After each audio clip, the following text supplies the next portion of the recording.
need to do. Because there's some interesting shit that breaks down based on the total of your attribute scores. So those numbers written on the top right of your character sheets, that's where that comes in. And I forgot to write that down for two of my guys, but that's okay. Yeah, 686. How come there's a big checker? 22. You'll find out. That's where we put the character we're gonna sacrifice, which is always gonna be John's character. Negative. Damn. Then 12, 13, 20. Okay. Okay, so who actually, hang on, let me get the book back open real quick here. Book. Okay.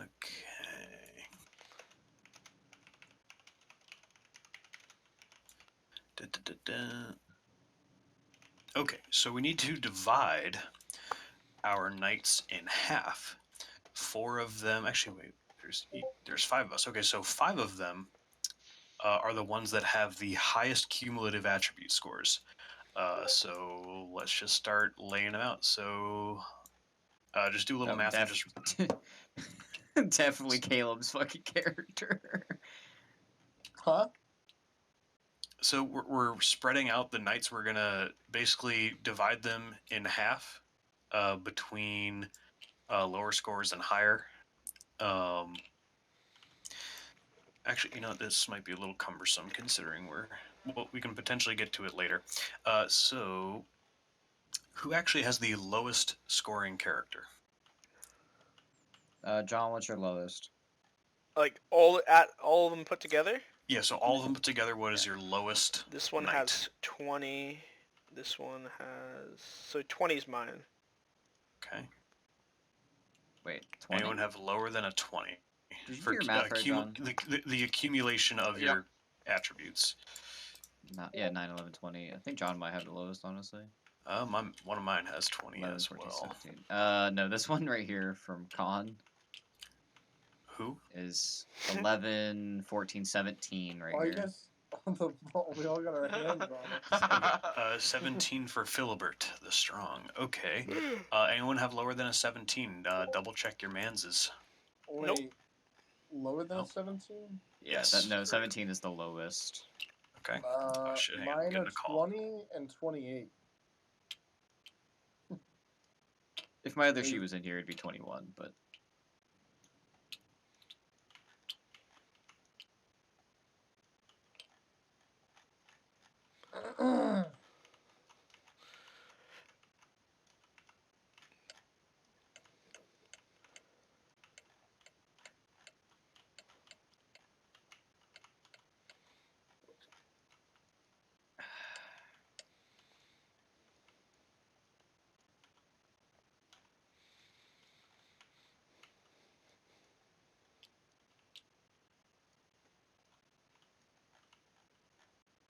I think he'll watch this. Where? Oh. Boobies. Flip it upside down. What? Okay, I flipped it. Where's the joke? Boobies. Oh.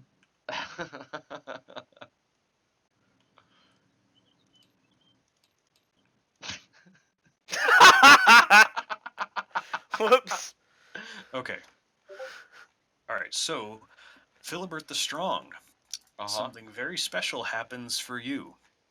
You get a gift of your choice from the magic gifts table. So if you go to like page, I think it's 115.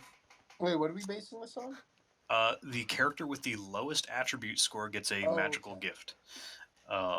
And you get to choose which one. So if you go to page 113 of the book, you get to pick one of those gifts. And then just make a note of it for yourself for that character.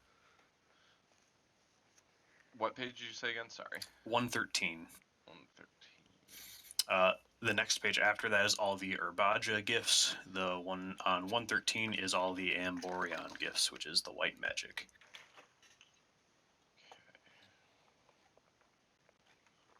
Wait, so he gets to choose what type of gift he wants? Yes, he gets to choose a magic gift.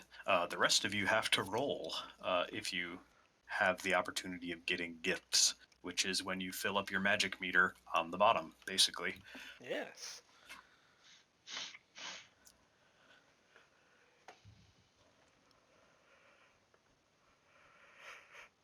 So when you have that picked, just let me know so that way I can make a note of it because duplicate gifts are not allowed. Yeah. Oh, shit. Yeah, all the spells in this game have a pretty decent amount of potential. Right, you forgot to write the sex of your characters. Well, it's pretty obvious that this one is male, being Burn, and I think Enfridir Is it, would be a though? female name. Yeah, I'm gonna say, is it?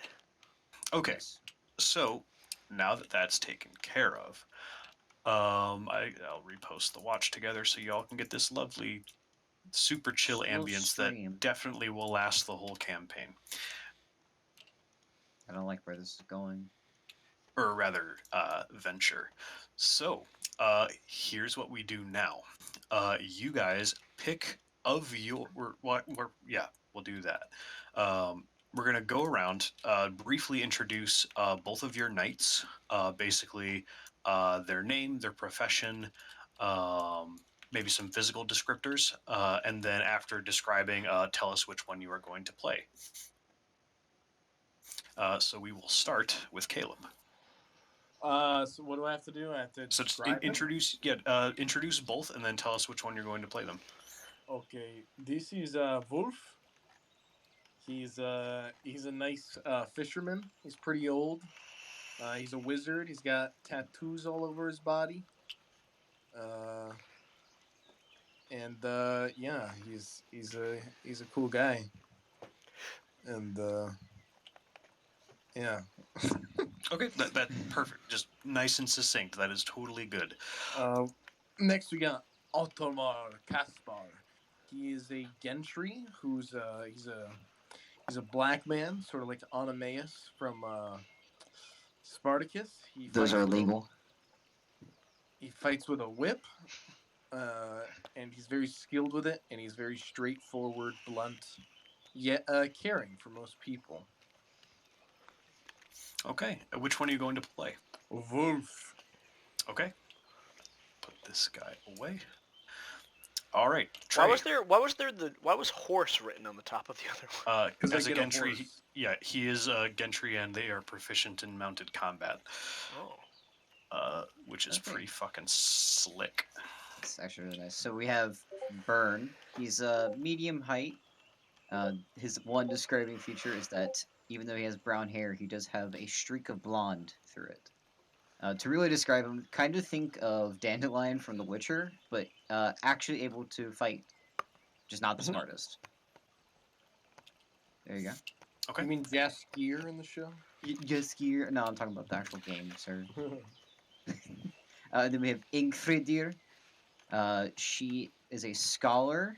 Not the tallest. She's pretty short even for female standards, but she's very cunning, and she cares very much about other people who are interested in learning.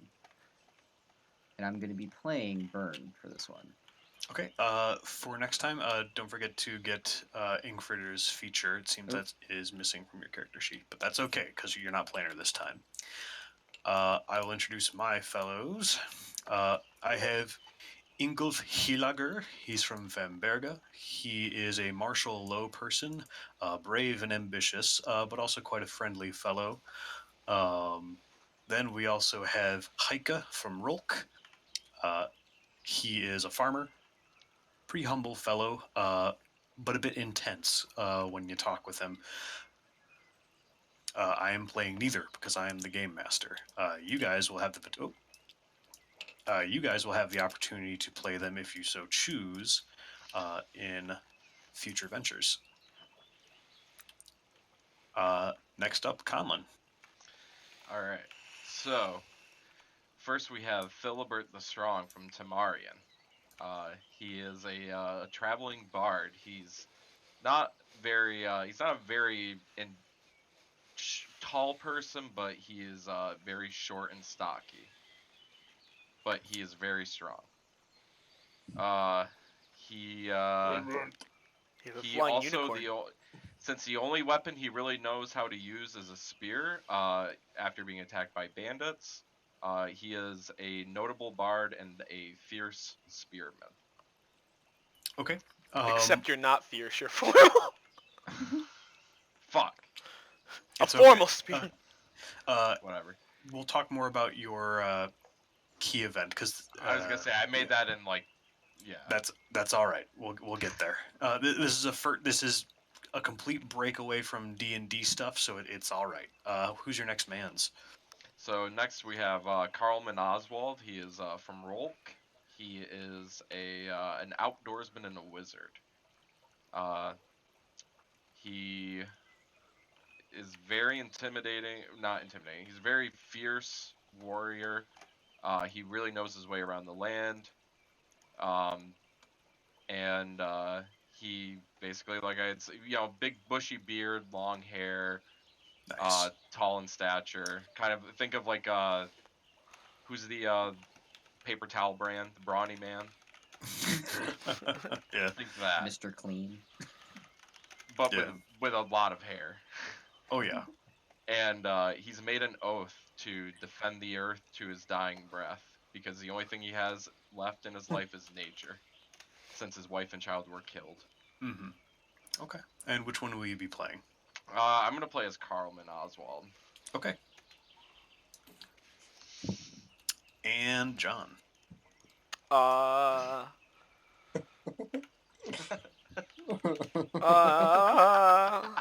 Y'all are getting the giggles. What's going on here? Nothing. I don't know why Tomlin's laughing. so I have Tabia Rolk, who doesn't like being called that, just Tab. She's just a lowly jester. She's gotten the shit beaten out of her quite a bit in her life. And she she kind of has a hatred towards the world. Okay. Fair enough. Kill Jester. And then I have Lutz Famberg, or Lutz, just Lutz, sorry, I read that as a last name. Oh, she's from Rolk, by the way. Okay. And Lutz is a holy man, so to speak. He has a connection with the divine, or so he believes. And he does not do anything that they don't want him to do, and he makes every decision by their wish. So Okay. he doesn't need to think.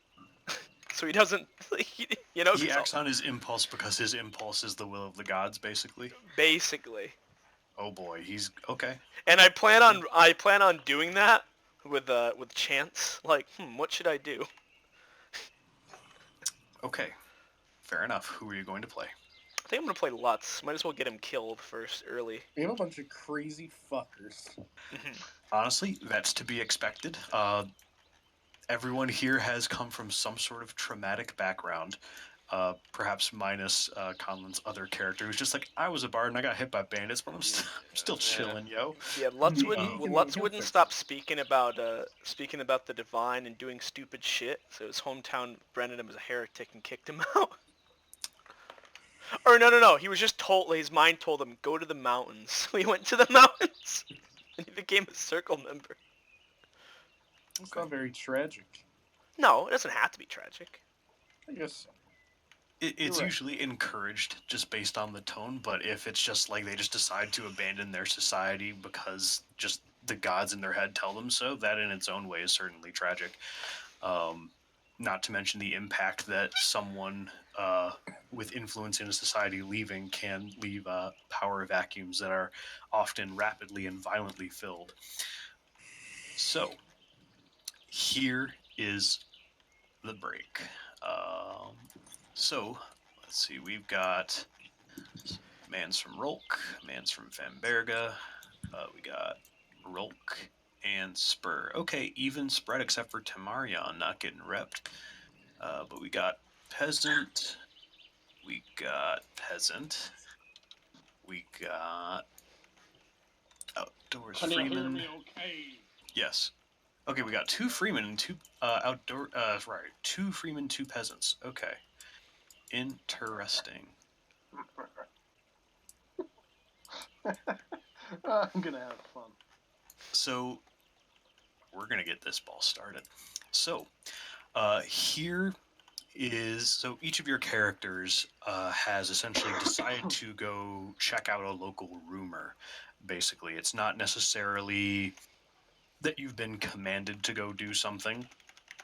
It's sort of given that you're going to find ways to get things done for the king in Rolk that has recently come to power. King being sort of a chief of chiefs, someone who has, through his own personal power and the assistance of others, risen to the status of a king. Kings are otherwise unheard of.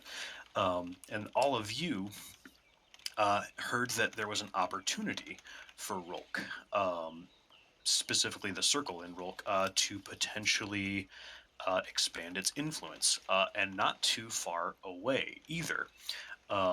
Those of you that are from Rolk know of this town or village. It's called Marthaburg. It is slightly to the north of where the Citadel is. So if you look on the map here, the Citadel is basically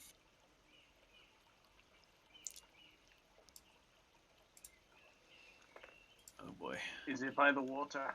yeah, it's pretty much right about here. Oh, that is a massive circle. Yikes. You can reduce the size of that. I It's have like no a idea. washer. I think it's because the map itself is huge, but either way, that's roughly where it is. I'm just gonna do a little. Dude. No, here. Uh, Undo it. Let's just do this.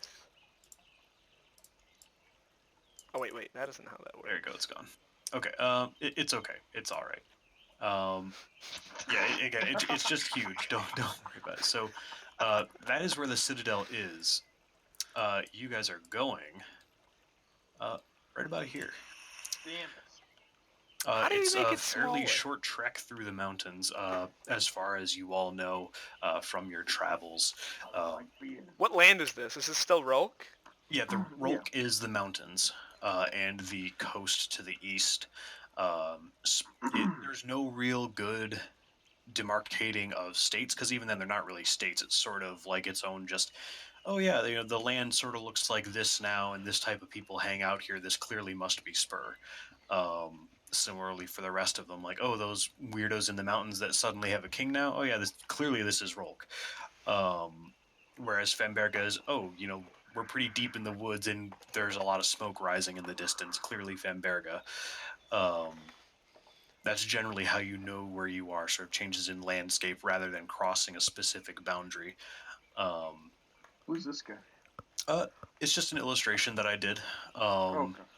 Yeah, it could be any one of you if you like. It's basically just a man's with a spear. On your way there, you're traveling with friendly company. Some outdoorsmen from other mountain villages that are seem quite happy to take you all where you need to go.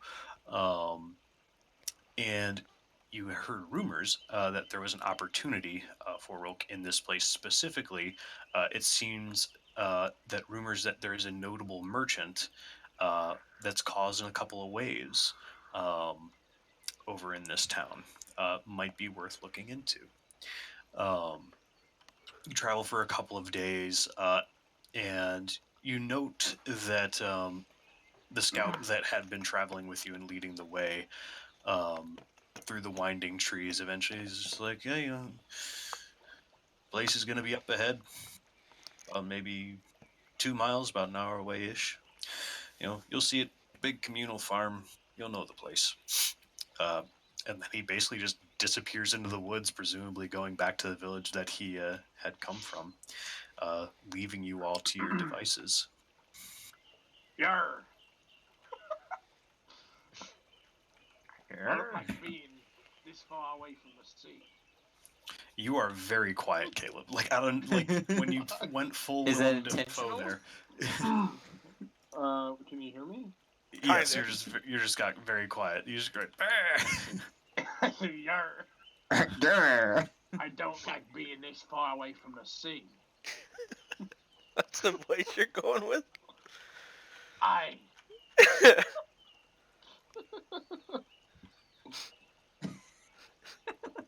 And what of it? Okay. I can't with that voice. Just I'm out sorry. of nowhere, Wolf says, "I hate this being this far away from the sea," and you all kind of look at him like, And "Okay, fair. all right, old timer." Okay, and Who is doing what? do you want to What's see the plan? Shanty? Well, what is their sing? goal? Would that calm you? That's the thing We about need to go Circle of find- Hands. There is not necessarily a goal. Well, You're why are just we following heading down the rumors. mountain? Well, You we'll heard that find there was an the merchants. opportunity. You heard that there was an opportunity for Rolk in Martaberg. It seems that maybe there was potentially a merchant of note who was making some waves. But that's all. That's all you had. You don't have any further information. Well, Merchant of note. we should probably go there. Yeah. Yarr, I think we Well, should. well, I think Wolf, we should do you go. want to see Shanty sing? Would that bring you back closer to home? Ah, Huh?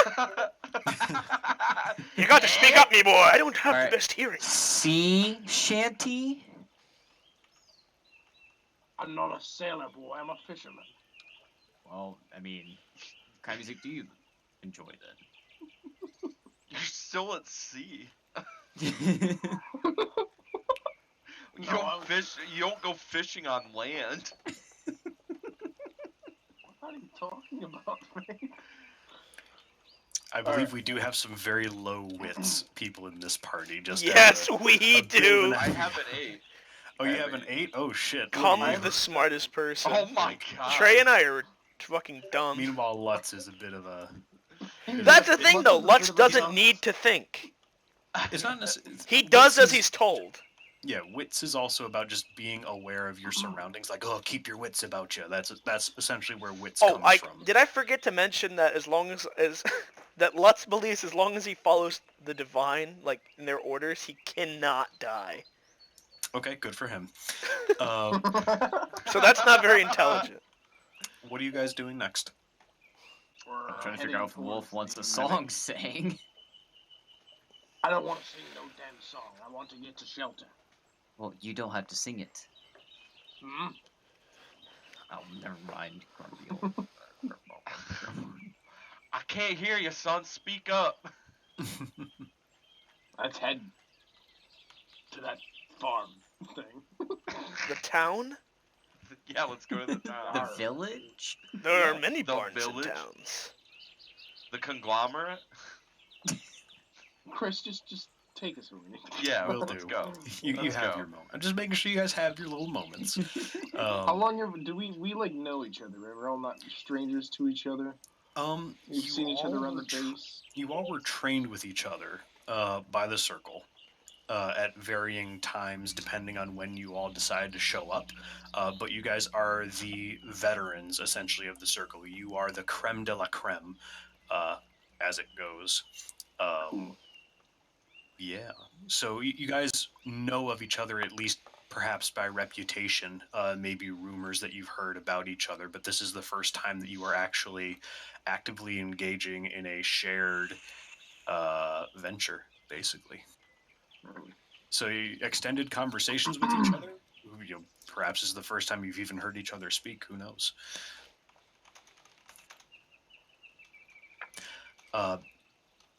After the brief conversation of singing and fishing and brief deliberation about why are we even going here in the first place, you continue down to the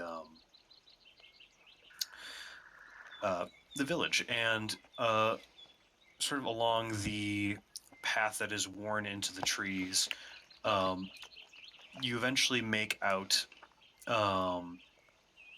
basically this large clearing within the mountains. It's a rare sight of just a flat place where it's really easy for a lot of people to get together and do a lot of farming, basically. And you can see through the growing plants various people bent over and tending to the crops in the woods. Is there any people? Yes. Can I- There's a few. There seems to be a few of them in the middle of this farm. It seems like you've arrived at the place. As you had approached this, there was occasionally a hut in the woods that you can see with a little bit of a smokestack coming out of it. I would occasionally. like to go to one of the farmers in the field. Okay. Sure. You step down. Are you Gentry? No, you're. No, I'm a freeman. Okay, you're a freeman, right. Let me just double check your profession. Priest, you hop down sort of off the pony that you had been riding. You sort of make your way into the field where some people appear to be working. And they rise up and sort of just size you up as you approach. You boy. Roll for charm with 1d6. That was not a roll. That was just me flipping it. 7. 7? Okay. The one that you address scowls at you. Where's the opportunity? What? Can I walk up to him and Well, I want to see what he responds with. I want to hear it You too. seem to not understand where you are. This here's a farm. The only opportunity here is for pulling plants, and you don't seem well suited to it. I'm going to. Who's the closest person to me? One of our team. It seemed that Trey's character was going to approach. I'm gonna Yeah, look at Trey's okay. character. Why would the king Vern. send us to a farm? I don't think Don't we're you mean meant the to gods go. there, mighty nuts? The gods sent me to the king. And the gods sent you to the farm too, huh? Yes. Much to think about. I'm gonna talk to the boy that he went to. and say, I apologize for that. What is around here other than your farm? Longhouse bit down the way. A couple of folks live out in the woods. Aye, and what's a longhouse? Communal living, communal eating, communal drinking. Trading happen there. Sometimes. Oh, What's it to you? I'm looking to trade a bit of things. Okay. Let's see. God, you sound so creepy. Wanna trade things? Traded. The both of you, as you approach, you notice the tension in these people's shoulders relaxes a bit now that someone essentially on their same social rank is kind of approaching and at least being pleasant. Both of you, 2d6 charm rolls, please. Me? Yeah, each of you 2d6 for charm. Assuming that means me. Fuck, I got a Yeah, each of you rolls a charm with 2d6, and then Wow. add it to your charm. Oh, I got 11. I got 5. Okay. See, Wolf's a little creepy. He can't really get people. Yeah, I can see it's like He's got a beard. I picture him being blind in one eye. Yeah, Rotting teeth. they fully size the both of you up. They look between the three of you. One of them just sort of licks over chapped lips and he's like, I think you're best suited to be going to the Longhouse. The tension returns to their shoulders, and they Oh, return back to their work, turning their backs on you. I'll go to the lighthouse. I mean, I was waiting for it to slip. the longhouse. All right, old man, just take it easy. Wait. Hold on. Hey, can I sense some magic in this farm? It's sort of in the middle as these farmers go back to their task. You just you smell. Normally, you sort of like smell for the sea air. Just let me double check something here. Also, Chris, can I get a D20? Just use a d6, And a coin? please. Odds or evens. Just use odds or evens. No. I don't need it for that. I need I need a very small percentage chance of something happening. For my own What? internal roleplay. Oh yeah, I Oh, need okay. 2d6s. Oh, my apologies. I didn't realize you had them. Did not have them. That's okay. There you are. You're a quiet one. Carl. Yes, I'm very focused on the nature that is around me. Thank you. You take. I tend to be a very quiet man. You don't get any sniffs. Nothing carries on the air. No Not magic in the here. immediate. Let's move on. Sweet. We're looking for magic now? I thought we were just looking for an opportunity. Apparently he's looking for magic. Why are you Oh, looking you for know magic? me. Look at my scars, boy. I really would rather not. I lift up my arms and I show him some pretty fucked up shit. The You know, gods do not see you know, good fate upon you, it seems. Because Rabaha is pretty damaging to your body, right, Chris? Honestly, both of them are damaging. Yeah. Like Yeah, both of any these spell. magics, both of the magics are inherently destructive to both the victims of the spells as well as the casters. That is why you have essentially those little magic meters down at the bottom of your character sheets. That keeps track of how close you are to being marked by magic. Cool. And that's if it Uh, fills up with a particular color. Oh yeah. I'm gonna Sorry- show him sorry some to scars interrupt. across my arms and tell him, "Of course, I'm looking for magic, boy. I am magic." I also what- know magic. With regards to spells, we can have if we have say 3 wits, I can have 1 3-level slot, or does it have to be split up like 1 2? You have to have both black and white magic. Okay, so it could be 1 and you 2. are- Unless you're a wizard. Yes, so Wait, you I can don't- have so essentially you can break it down to all spells are level 1 and you get 2 of one kind, 1 of the other, or a single level 2 and a single level 1. Noted. All right. Yeah, so just make a note of that on like a note card or something. Yeah, I have it on Colin's a a notepad. wizard. He is. I am a wizard. Yeah. Colin, do you have the full spell list? Yeah. Nice. Oh, Yes. Carmen's romantic. Yes.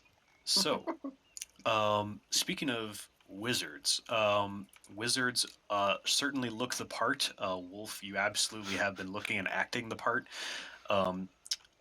Specifically, if your wizard is from Femberga, they generally have painted faces or ash marked faces. What about if- Spur? Spur, scarification, so you're on the money. If you're from the mountains, long tangled hair. If you're from Nice. That's Tamarion, where are you from, Conlon? Roll. Rolk, long tangled hair. So you basically have white people dreadlocks. Oh hell yeah. Yeah, and they are long and they are That suits nasty. Colin, dude. I'm Yeah. like fucking. The- I'm like a it's I dirty pretty- enjoy my fucking- pipe weed. Dude, I'm like a dirty Yes. urban hobo, and Colin's like a hippie. That's like the two kinds of wizard you know. I don't know Nice. what I should look like. I was thinking we he'd have a bring bald that- head. Loltz You know, would. Carlin, I can always cut your hair. No. No? Can I at least wash it? No. It's pretty. It It's smells. part of it's part of the musk. The gods yeah. told me to cut The- my the hair musk My, Seven 7 moons my ago. romantic musk emanates from my dreadlocks. You know, The four okay. of you start. Also walking the smell of the shit. Conversation continues. Okay. Fair enough. Alright. Alright, let's keep this. So, the farm disappears from sight, and gradually you come toward another clearing in the woods that seems to be more deliberately cleared, like trees have been felled. It's much smaller, but there is clearly one very big A-frame house, probably at least 60, 70 feet long, maybe 20 feet high, and there's quite a great deal of smoke coming out from sort of a central opening where the fire smoke can vent out and not suffocate the people inside. There's a few smaller huts surrounding it, and you also notice that there seems to be um, one particular hut that has a fairly fancy horse parked outside. It seems to have metal ornamentation along its saddle. What do you gods say about that horse there, nuts? It's a fine-looking horse.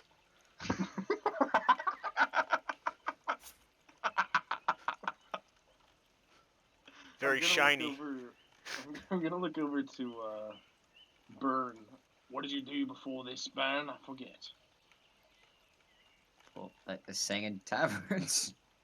Oh, So I asked if you wanted to hear Taverns the do not exist. in They the don't? long halls. There you go. understandable. Well. Who do you think that horse belongs to? Anybody know? How the fuck would we know? What type of person? When I ride a horse, I usually tie it up outside. Maybe the owner's inside. Can I walk up to the horse, Chris? Sure. As you approach, the horse sort of looks towards you, even though it's hitched up pretty much on a post of the house. It sort of turns towards you, and its ears flick down and back. Whoa. Give me wits with 1d6. Understandable. You're going to get an amazing roll. Watch this. Ooh! I told you, motherfuckers. It's a 13. 14. Okay. 13. Oh yeah, 13. Where your social graces have failed, your animal magnetism seems to be shockingly on par. The horse calms down slightly. The stamping of the hooves stops, and it sort of it seems to still keep its distance, but it doesn't look like it's about to like rear up and fucking clock you one in the head. Can Wolf pet it? It seems to shy away from your touch. Fuck. Eventually it'll reach the end of the rope that it's I on, want and to then get die. I'm gonna whisper I'm into. cute. Can I whisper something to Wolf? Go ahead. Is this the opportunity? No, it's not the opportunity.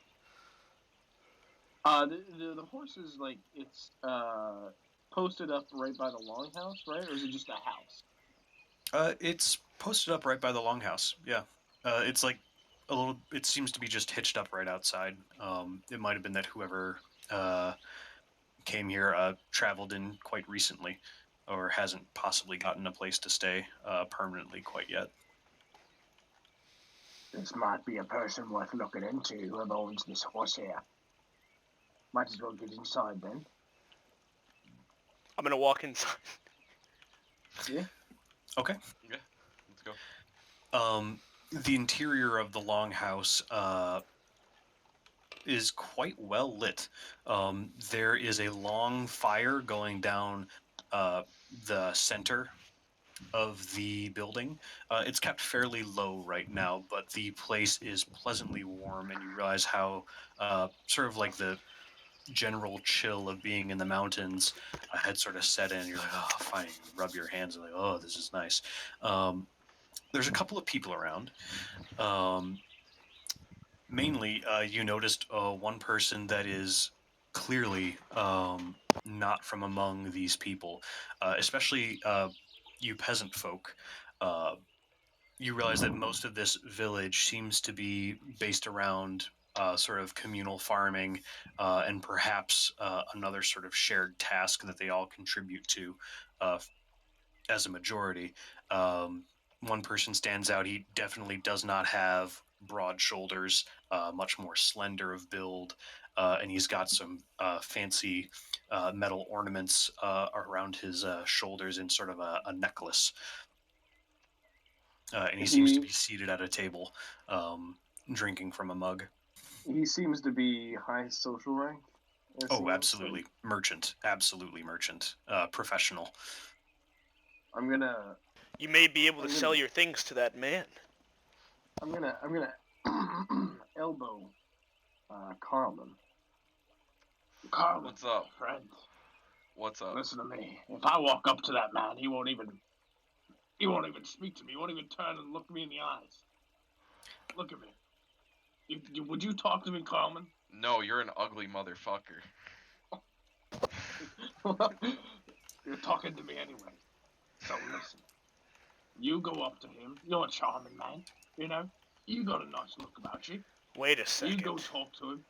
And any of you two, the other two, you guys can go with him. But I'm gonna scout for other opportunities. But I think that might be the person we're looking for. Very well, Carlman. Sounds good. As high esteemed members of society, we shall go.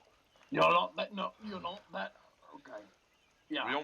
We don't pull that much weight. Let's be real. Yeah, so I'm a I'll give, hippie. so since this is our first venture, I'll give you guys a bit of an idea about how rolling the dice works. If you are in your element, that is doing profession-related activities and sort of fitting into society based on your profession and social rank, sort of doing your part, you will get the full benefit of a 2d6 roll.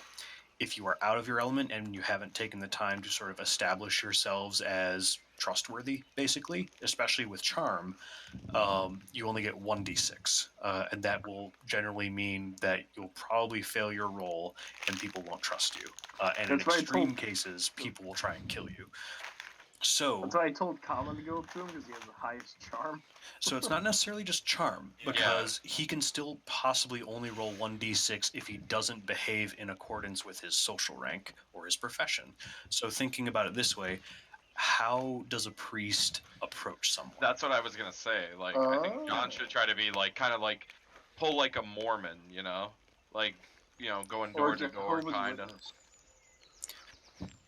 Yeah, like so yeah. priests in this context are not trying to spread a specific religion. They are basically counselors. Well, okay. And sort of local preachers that it's basically trying to keep everyone together and keep everyone steadfast in the face of the difficulties of life, especially with magic being so destructive and at war with itself, it seems. And that's part of where you guys are coming. You guys are trying to take a stance in the Yes. warring forces of magic by using both instead of just one or the other. So trying to find a balance between the two to potentially fight back, sort of fighting fire with fire almost. And that to many priests itself is heresy. Okay, Carlman, Yes. let me take the lead. I was gonna say you should. Alright, I'd like to walk up to the man and say, my good man, is that your shiny horse outside? The man looks up and he seems to, just based on his facial features and build, now that you have a look at him, it seems like he might be from down on the coast. He seems windswept and well tanned. He says, yes, that would be my horse. Looks like the gods have smiled upon your fortune.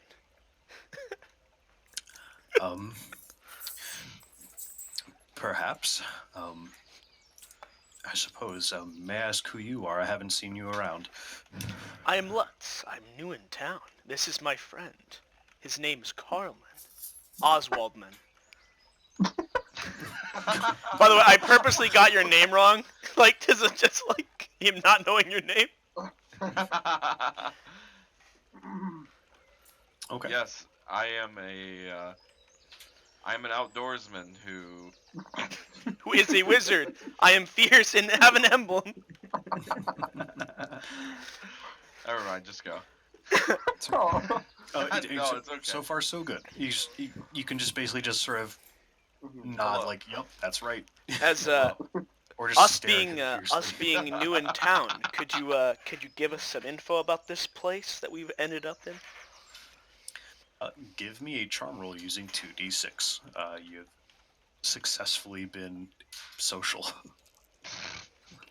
That was, Burn so Stop far. playing We'll see how successful. I got a 13. Okay. The man originally seemed sort of apprehensive at your approach. Realized, okay, this guy's pretty chill. And he says, here, yeah, please, both of you take a seat.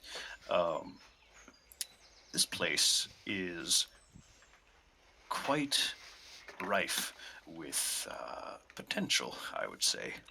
I come a long way from here, and I would say that I have my sea legs, certainly. This place, from what I have been told, is veritably a gold mine, except not gold, iron. And I believe that materials from here could certainly be used to improve production back in Spur, to perhaps make steel in higher volumes. You are but a long way It's from a home, though, are spur. you not? I'm sorry, please repeat. Spur is a long ways away, though. Yes, quite a ways away. But I believe that going out of one's comfort zone often can be quite rewarding. My name is Garrow, by the way. Pleasure to meet you, Lux. My name is And, Lutz. I was yes, gonna say when as soon as you said that. Damn. and you as well, Carlman. He reaches out and you sort of do the Braveheart clasp at the wrist, sort of a handshake. Meanwhile, what are the rest of you doing? Burn and I are just sitting with drinks in hand intently. Well, there's no staring. alcohol in this universe, right? There is alcohol. There's Oh! alcohol and there's cannabis. And we. Yes! I have a lot of cannabis, by the way, because I'm a Yeah, priest. priests are the ones that mainly know how to prepare the resin, which is basically doing a dab. So you got the good shit. Hey, What's my yo. dealer? Let's pass the booth. Like, Yeah, Well, it'd be weird just to spark up in the middle of a long haul, right? Isn't it more like ceremonious? yeah, most of, especially the resin, is used in a more ritual context. The leaf itself, on its own, you generally smoke it from a clay bowl or sort of a small pipe that you have. And that itself has a much more mild effect. The resin extract version will potentially really fuck you up. But either way, generally it's handled usually with a certain reverence as a priest. Mhm. But if you smoking it socially is entirely acceptable. It is not frowned upon in this society. I wanna So, smoke Let's the pipe. pass the booth. so can I continue talking to the man, or you guys want to do Oh. something? Oh, you guys are just sitting and waiting. Yeah, it's a scene cut. Hold on. Okay. Burn, what are you doing? I thought we were sitting here enjoying our drinks, Wolf. Alright, I just wanted to make sure I wasn't just dragging you around. You take a seat at a table, but you haven't been served. You think, oh wait, right, we're peasants. We Well, have he's to an actually. outdoorsman. No, Oh, wait, he- are you peasant? I believe both of you guys are peasants. We are both peasants. Yeah, I'm hungry, man. Yeah, you guys essentially, in order to like get your daily bread and daily alcohol, you basically got to pull your weight. Other social ranks generally have the luxury of potentially letting their reputation precede them, especially gentry. Gentry get seated, they get served. Could I have brought a live lobster with me? A live what? Oyster. Lobster? A lobster. It probably wouldn't be alive at this point, but Lobsters can survive a long time. how long out of water? I think like a week or so. Yeah, it would have been. Probably, because you've been at the Citadel. I doubt you have a Yeah. lobster Damn. that's alive. You can certainly have some lobster that you've like salted and preserved, and crack that shit open. Nice. You like me, lobster? Be honest. You like me, lobster? Can I continue talking to the man, saying, do you have a mining question? Because Carlman over here knows his way around a rock.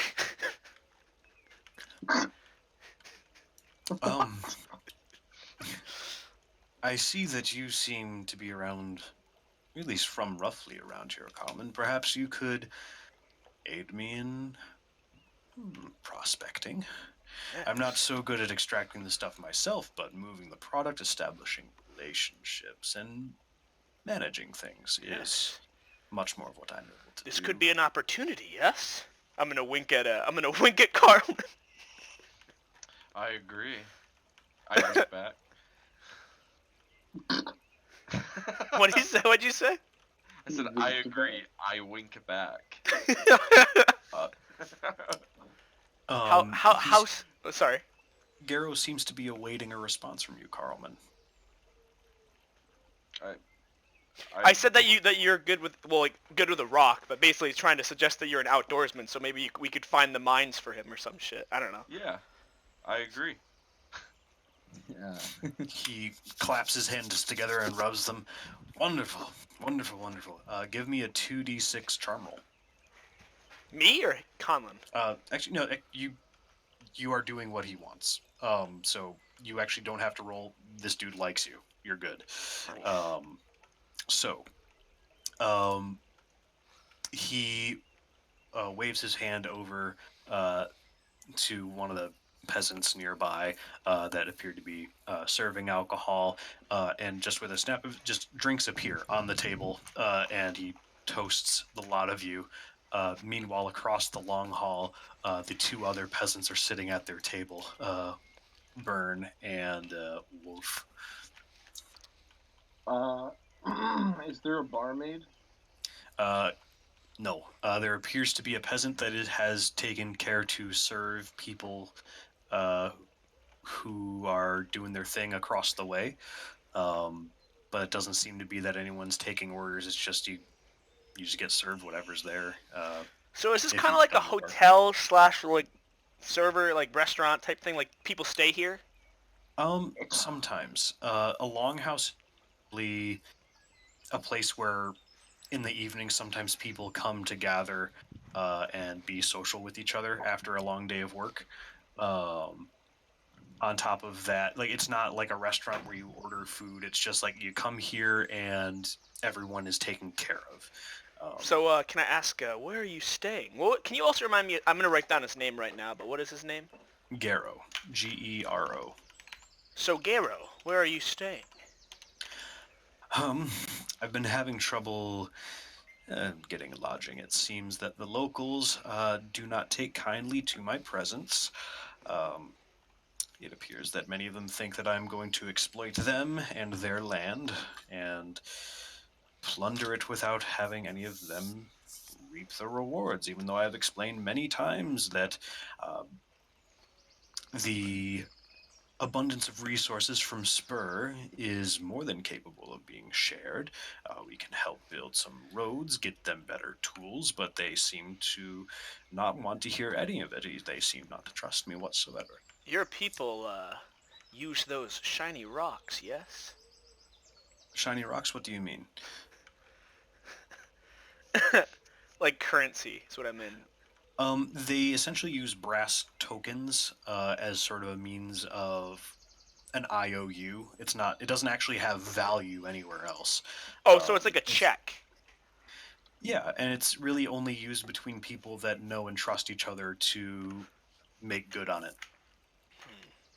It's not even that it has like a set value. It's like, okay, you get a token with a couple of marks. Okay, yeah, this is that 50 bushels of hay that, I'm going to promise to you at some point. Just toss it back to me whenever you want to redeem it, sort of. I'm gonna do like a big think, like just like right in the middle of the table, and I'm gonna look at a peasant and ask him a question. Okay. You there? Is there any holy men around these parts? Yes, there is. Aegon. Aegon? Can you spell Yes. Egon. that? Okay.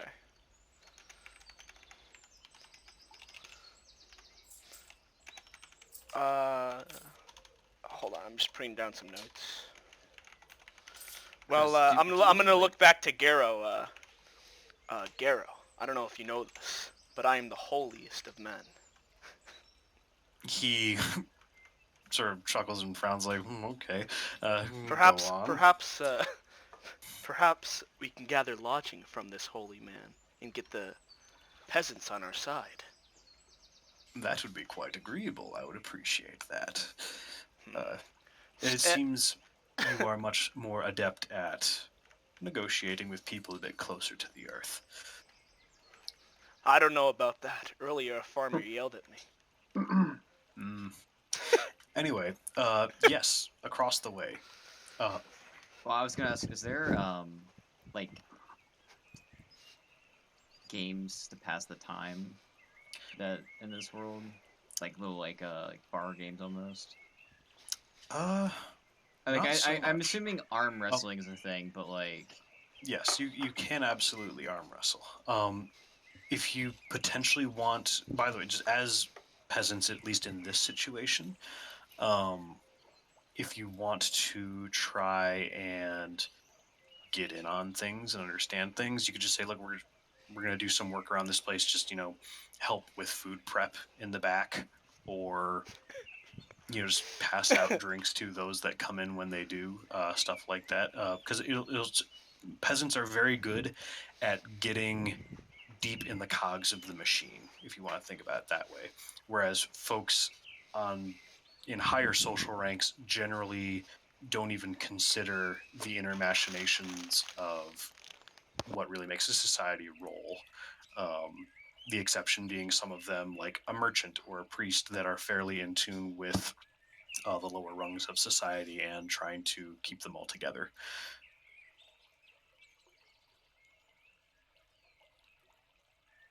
well, Mercedes still stands. I was gonna challenge Wolf to an arm wrestling match. Sure.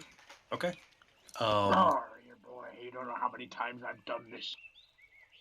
Oh, well, let's put So we have to do at sea. that's all you have to do. No drinks. Other than that, what do you think we did after we drank? Well, let's see how good you are, old man. Okay.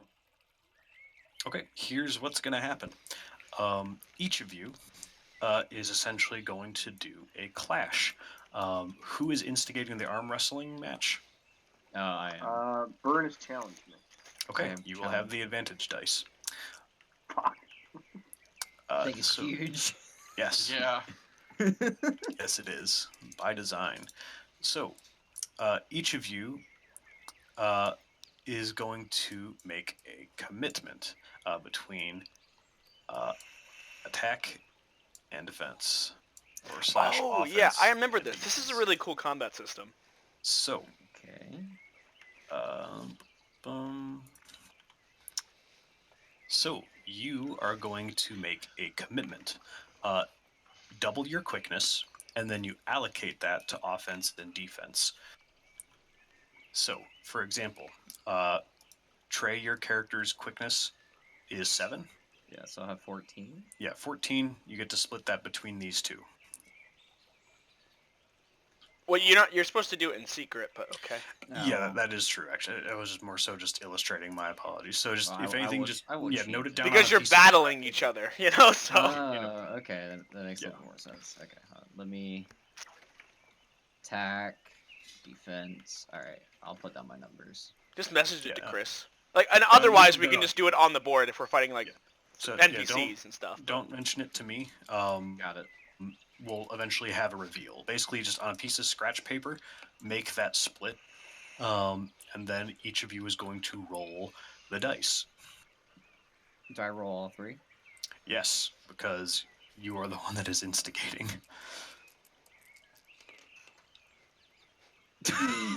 Oh my god. Wow. Okay, so now, basically same deal. The split, the attack, and defense. But now we reveal it. So yeah, so basically put the numbers down on each side so that way you can see what the final results are. No. So because now wait. the accumulation of your roll, you add that to each side.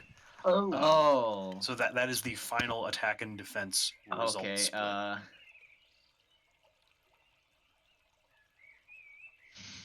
And Fuck. Oh my Oh damn, you god. went full out, Caleb. Okay. Um. Oh, yeah, it doesn't even matter. Right, it's 17. You broke his I got a arms. really good roll. You just fucking snap his arm off. So we don't implement damage with this just yet, but basically, you start wrangling with each other on the table, and then Wolf, you practically feel like a tendon in your forearm, like it almost feels like it's snapped, and then just doom, your hands just down on the table and just oh oh oh. Yarr! Yeah. Yarr! Yeah. Caleb just starts to howl.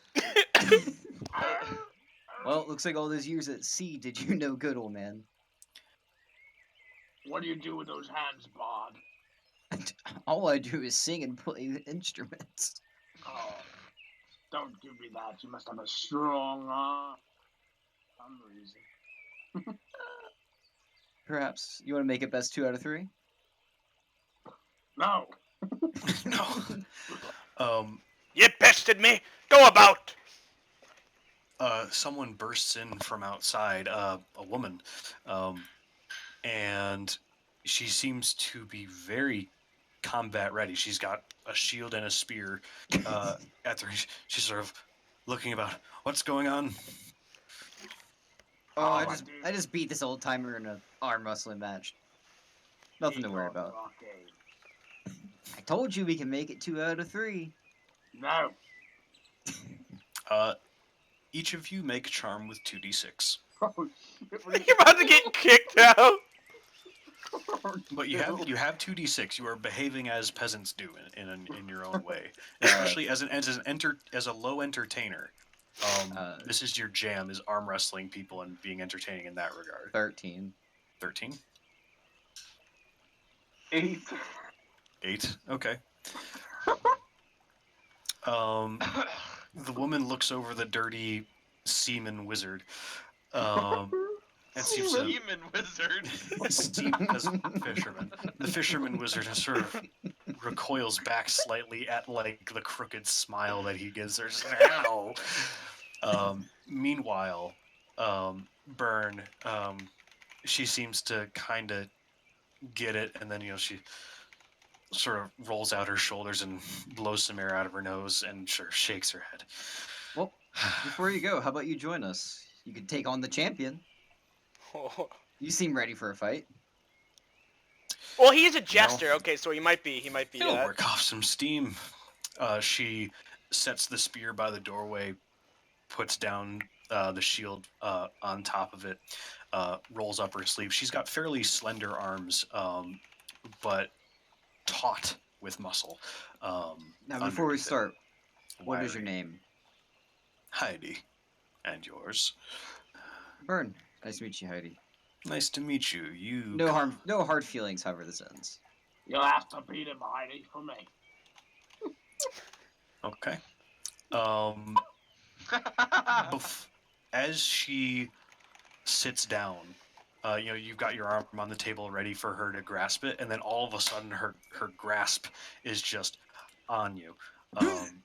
She's pulling you in on this. Okay. Instead of the other way Or around. is Chris? Is Carlman and I in what's his name? You guys are observing. Garo? Are we just like watching this? Because you heard the yelp from across the fire, basically. Hold on. Can I hold on 1 second? Nine. Heidi appears to be a martial law. Can I? Oh, that's sort right. of There's like no. Damn. So she's a freeman, by the by. Okay. Oh god. Okay, we're rolling.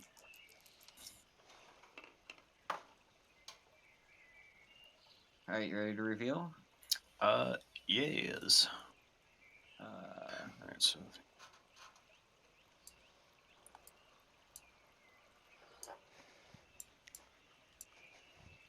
oh my god! She Holy good. shit. Yeah, your offense push, like, you feel like you're trying to bend a pole made of iron, and then it's just slowly the pressure builds against your arm, and she's just locking eyes with you. Come on, don't do this to me. I'm in front of him. And then knuckles just gently touch the wood, and then she releases your hand with just this wry grin on her face. You're a funny one. Welcome to Marthaburg. Thank you. Do you guys need any help around here? Yes, as a matter of fact. Perhaps we can discuss it over a drink later tonight. I still have some duties that I need to attend to, um, but I can meet you here when the sun goes down. Or I could accompany you along your duties if you wouldn't mind. That's agreeable with me. Um, she gets up to go, and picking up her shield and spear along the way. If your friend wishes to come with, please keep an eye on him. Well, I'll look at Wolf. Do you want to come, or do you want to sit and get yourself a drink? I know what those strong arms are for, boy. Get along. Oh, okay, old cute. Yeah, we're gonna leave him. The smile on her is just, oh, she is very much glad that you're not bringing him with. Yeah, I was gonna say I wanted you to force one trick so I could like grumble, but So, from across the fire, you guys see Byrne leave with this Marshall Lowe person, apparently to go attend to some tasks, something along those lines. How do the rest of you wish to proceed? I would like to talk to Gero and say, is she a friend of yours? Don't know her, I'm afraid. Although I know of her. She's one of the local strong women. She knows her way around a spear, it certainly seems. Gentry? And an arm. No. God. She's very clearly Marshall Lowe. To everyone present. Gentry would have... Never mind then. Like, you know the Gunslinger's Gate and, like, the steely squint? Kinda. Or, like, the 1,000-yard stare that some people have when they've been, like, constantly fighting for their lives. Gentry all are the always time. pissed off. Gentry, they're more so just, like, permanently ready to go. Their entire life is dedicated to being extremely capable killers, and as well as like impeccable strategists when it comes to fighting with larger numbers on their side. And especially like the Gentry weapons, the sword, the great axe, they're designed for wholesale slaughter, whereas most of the other stuff are profession tools that aren't necessarily designed for battle. Can I, is the guy who's serving drinks nearby me? Yes, the little fella. Yeah, he seems to be sort of going around cleaning off some tables and also tending to the fire. It seems that you notice, especially as a peasant, that it seems like the wood is starting to run low. Yar, good sir. The person seems slightly startled to be addressed as sir. He said, yes. I hold two salted lobster tails in my hand. Mm-hmm. What can a good man like me do to get a drink? Why are you holding lobsters? in a gesture like I'm offering them. He looks at you quizzically. It seems like this person is essentially a farmer, and they're doing this sort of as well as part of their day-to-day tasks. He said, I'm afraid I don't know what that is. What is it? Well, listen, I'm new in town, and I drink. You keep getting very quiet, Caleb. I think your mic is like automatically adjusting to the volume that you've got. More like the volume of... I'm gonna have to hop off, guys. So, Okay, no very problem, sorry. Colin. All good. You have a good night, man. Thank you. Would it be better for future sessions if we started earlier for you, Conlon? Yeah. Yeah, definitely. Which is why I don't think we should regularly do it on Wednesday. That's why I was thinking we could regularly do it on Thursday. Then what? Okay, yeah, you. Because fair enough. Caleb you did has a vote for class. Thursday. Everyone else voted for Thursday. Because Caleb, you voted for Wednesday even though you get out at like I forgot I 8:30. had class today. How do you forget? I didn't look at my schedule until today, just like you, dummy. Okay, Okay. I'll give you that. No problem. Conlon, take your leave. Thank you for participating. Did you have fun, Conlon? Yeah, it was fun. I did have a good time. Wait, Colin, do you want cookies? Cookies? Mhm. Are you fucking baking cookies right now, John? Yes, Why? because I figured Alright, you'd want let- some. Alright, Okay, let's continue sure. since the night is gradually marching on. Alright, So, good night, boys. Good night. Like, all right. So Oh, well, yeah, we were with me and the bar guy. Yeah. yes, with the lobster tails. Oh, yeah. I said, well, listen, I'm new to town, and I don't know what I need to do to get a drink around here. Well, I mean, what are those? I mean, you seem to be offering them. I've never seen anything like that, although it does smell nice. You've never seen this? Oh, it's from the sea. It's lobster, they call it. It's my finest. I made it myself. It's lightly salted, tastes fresh as ever, with my He own secret seems- recipe. He seems somewhat fearful of you, but curiosity is starting to outweigh that fear. He returns shortly with a mug of mead, and sort of carefully does like the bartering exchange where you just quickly do a changing of hands, basically. He sort of takes the lobster. He's like, "How do I eat this? It seems too hard to bite into." Oh, you just snap it in half, and the meat's all inside, friend. Oh, okay. It's a hard shell, crustaceans. He cracks it open, and whoa, he's sort of startled at the white meat that's inside. But he takes a couple of bites. He's like, "Wow, I like your lobster." I know you do love me, lobster. Thank you. I'll make it myself.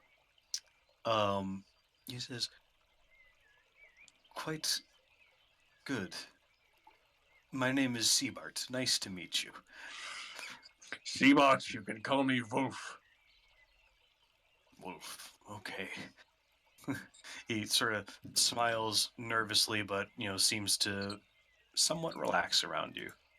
I know I'm an old feller, but if you hang around me long enough, you'll hear my stories, and I'm a pretty good guy underneath.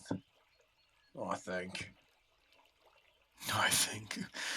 He sort of chuckles at that, but he says, "Listen, there's work to be done. Finish your drink, and if you wish, we can get some things done around here.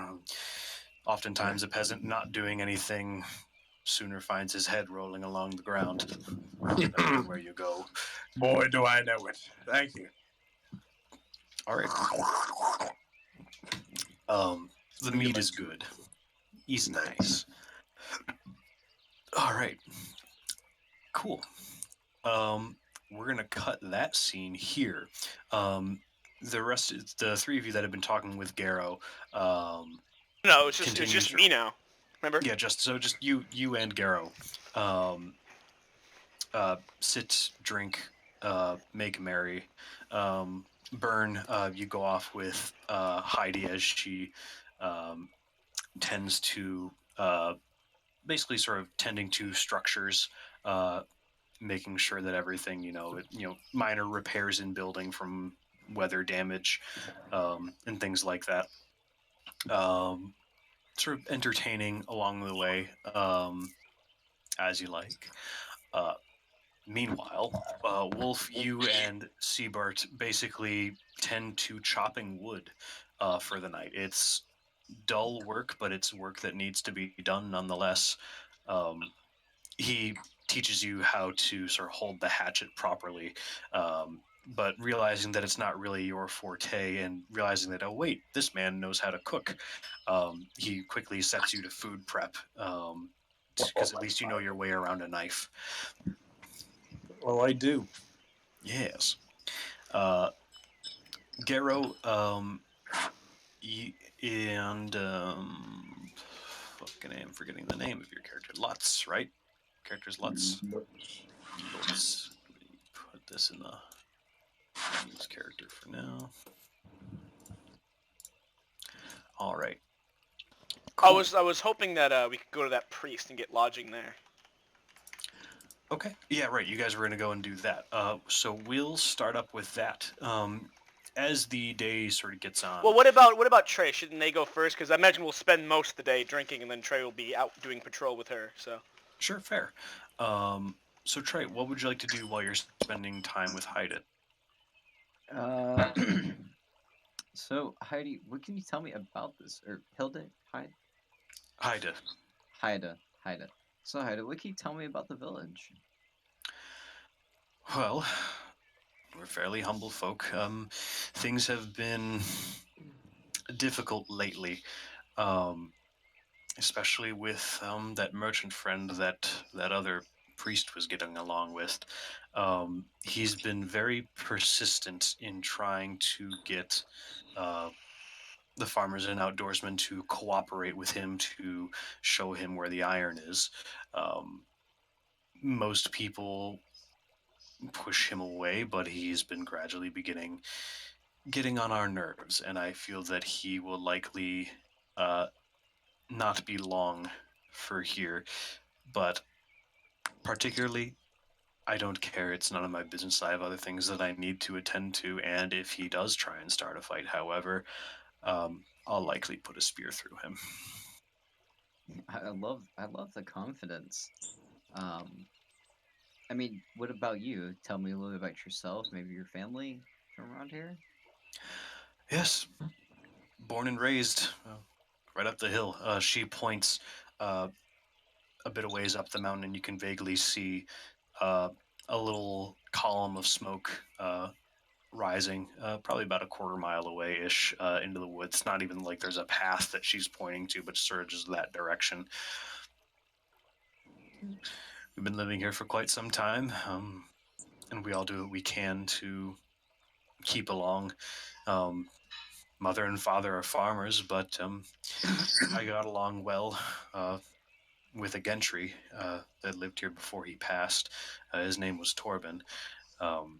He taught me what he knew about fighting, but I wasn't so good with the strategy, so I've sort of settled for what I have for now.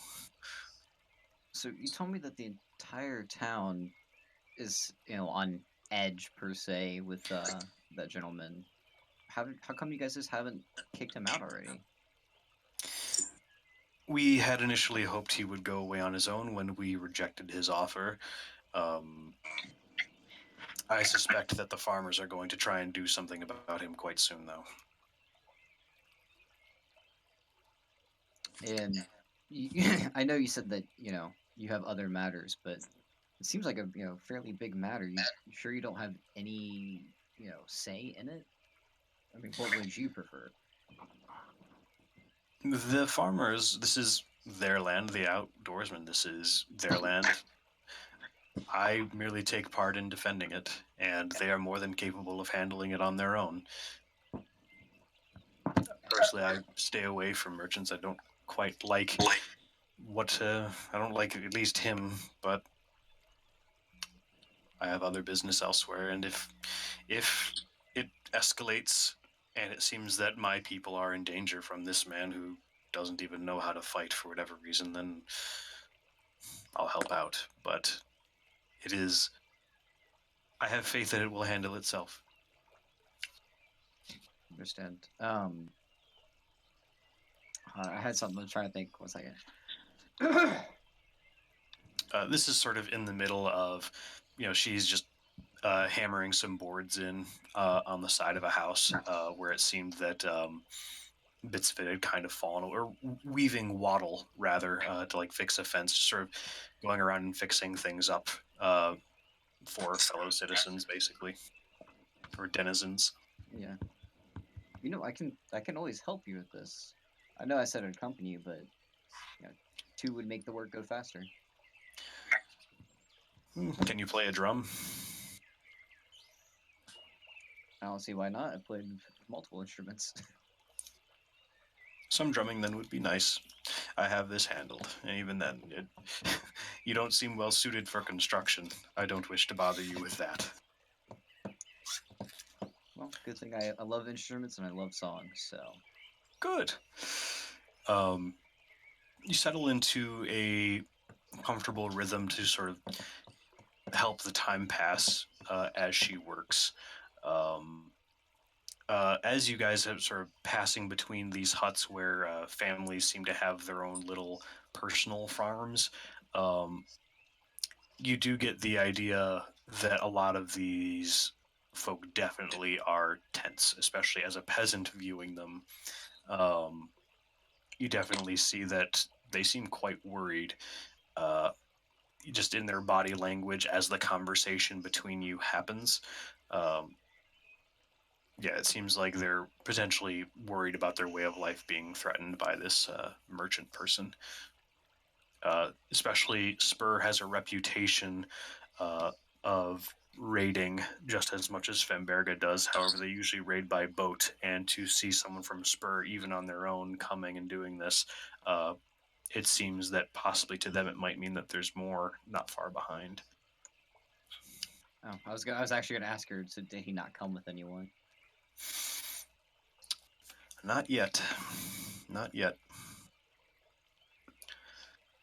You know, back there during the arm wrestling match, I've never met someone who could actually beat me as swift, or not as swiftly, I should say, but most people I hang around with aren't astute for this kind of gentle fighting. Well, So- most entertainers don't have quite the arm as you do. Uh, it certainly seems that the circle has transformed you well, perhaps. Well, I mean, looks like you know a little bit more than from what I learned, and I'm assuming you keep up on your practice. You cut out there real hard. Oh, was that sorry? It seems like you know quite a fair bit more than I do, and I'm presuming you keep up on your practice. Practice of arm wrestling? I mean, it's No, mostly just practice of fighting, Yes, training. that is part of my life. That is what I do. I would very much love to come train with you one day. Perhaps. Perhaps.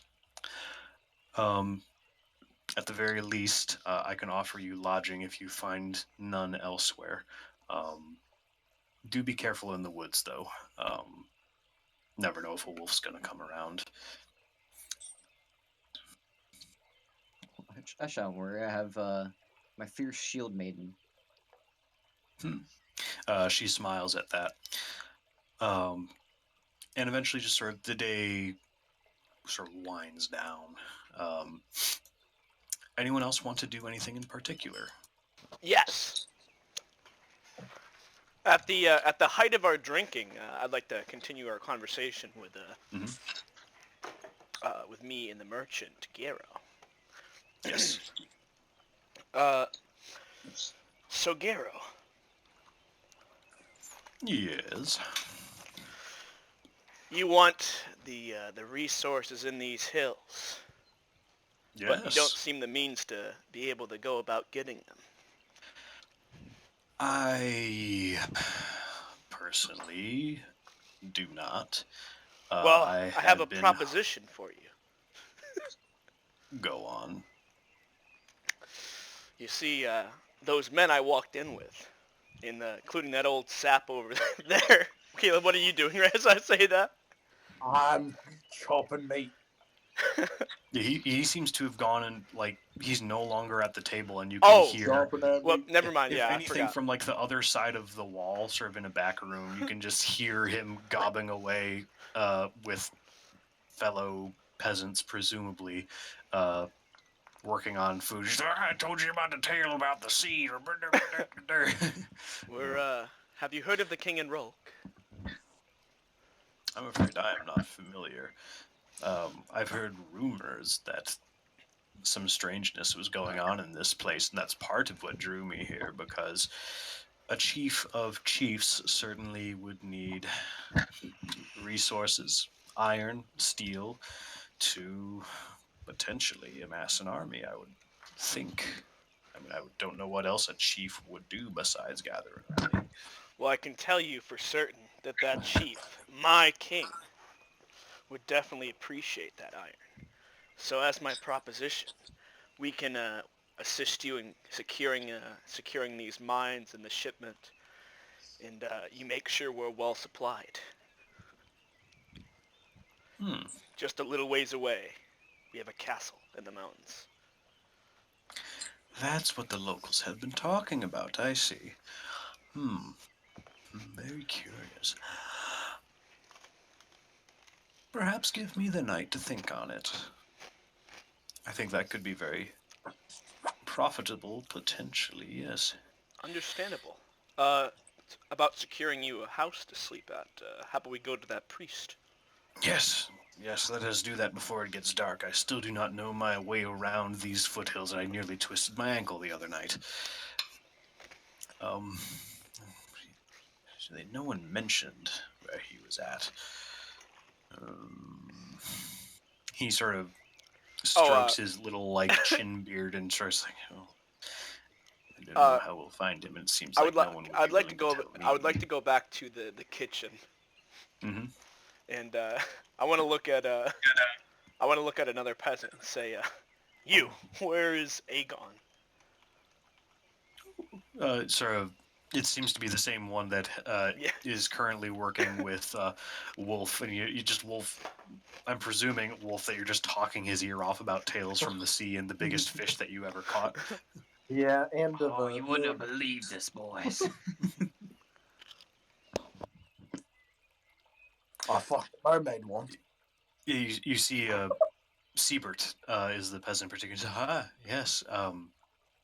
Aegon, he's down the way, but it's a bit complicated to get there. He sort of looks around, and it seems like everyone else is still pretty busy with preparing everything. I guess I'll take you there. Right then, and then I'll start walking, and presumably he's following me. Also, Wolf, you're going to come with us, yes? Well, Sigurd, is there more drink in it for me if I stay here and work? This is where the drink is, Wolf, if you wish for drink. I'm staying for the drink. I'll meet you in the morning. How You heavily old are you drunk. drinking while you You work, old Wolf? A lot. Okay. All of your rolls are reduced to 1d6, pretty much until tomorrow, if you are drinking heavily. So just bear that in mind. Cool. Meanwhile, Siebert leads you both out through some twists and turns through the woods, and you suddenly come to this beautiful vista of cliffs that drop away, and you just see toward the north this great expanse of trees, and off in the distance you can even see what might very well be another village quite a ways away. And he sort of carefully treads down, and along the way it seems an outdoorsman had joined. He'd sort of talked in his ear like, oh, we kind of need some help getting through to Aegon.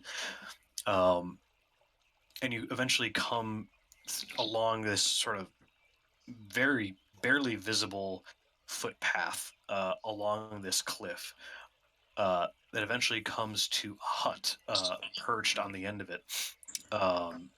Treacherous footing, to be sure. Garrow seems a little bit queasy at the heights, but you eventually come to this hut, and you can smell the reefer coming out of it. I'm by the way, the gods are giving me a very good sign here. I'm going to walk in and and what do I see? Inside, you see an older gentleman. Let me just do a quick review here. Okay. And he's sitting in a almost too well lit hut. There are candles on every available space, and in the center there's a fire with what seems to be some sort of glass, or not glass, just sort of reflective metals that seem to catch the flickering light and just spread it all around the room. He's sort of sitting beatifically in the center, uh, with pipe in his mouth and his hand on the very end of it. His eyes are closed currently. He's got quite the long beard, and his hair seems fairly well kept. Yeah. You, Aegon? Me, Aegon. He opens his eyes. Ah, well met. I can say the same to you, and I'll walk over to him and give him a very what do priests do when they meet each other in this world? It's sort of like a reverent handshake. Sort of like the put your hands like the fealty thing where one person clasps both of their hands together sort of in prayer and then the other person puts their hands over. That's sort of the customary way, especially a priest greeting another priest from another land. You are generally the person who is in the supplicant position. I'd very much like to put myself in the supplicant position. Okay. I can tell you are one with the gods. That is a lofty claim, but I appreciate the flattery. Do not be so humble. Humility is a lifesaver, my fellow friend. Oh, see, is this spirituality like Buddhism world? It's similar, but it's not the same. I was gonna say, but there's no gods, so like John's character's Yeah. extra. Yeah, I mean, some people do believe in like greater beings. It's usually tied to the magic, but it could just be like gods of nature. It could, there is no consistency in the religion. It very much varies, sometimes even village to village or region to region. Cool. But it generally has the same tenets of remain steadfast, sort of keep calm and carry on. Is usually the motif. Apologies. Aegon, the gods have led me here. Have they? They have. I humbly What ask. for? I humbly ask that I can assist you in your holy duties, and for a bed for me and my companion. He sort of looks over your shoulder at Darrow, who seems very uncomfortable. He's sort of looking around the places. So nice. I would be more than happy to have you and the lost soul that you have brought with you. Please make yourselves comfortable. The day's duties have been taken care of. Those who have required counsel have already gone on for the day, it seems. But I can provide counsel to either of you should you request it. I would love to hear your words of wisdom. Ah, of course. What is your name, my friend? I am Lutz.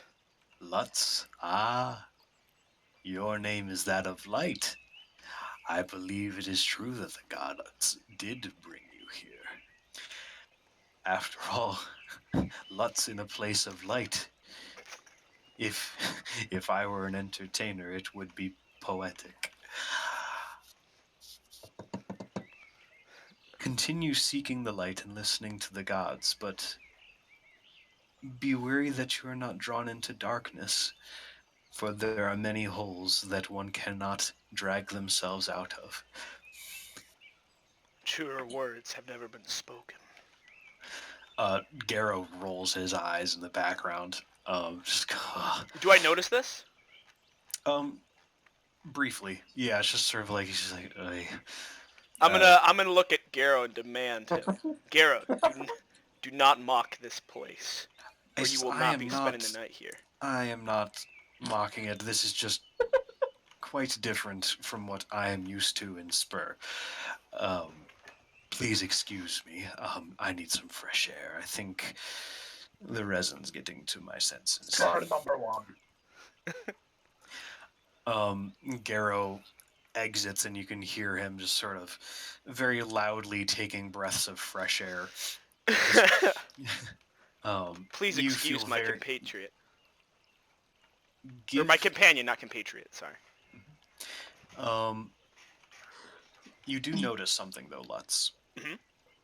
All the light is very strange.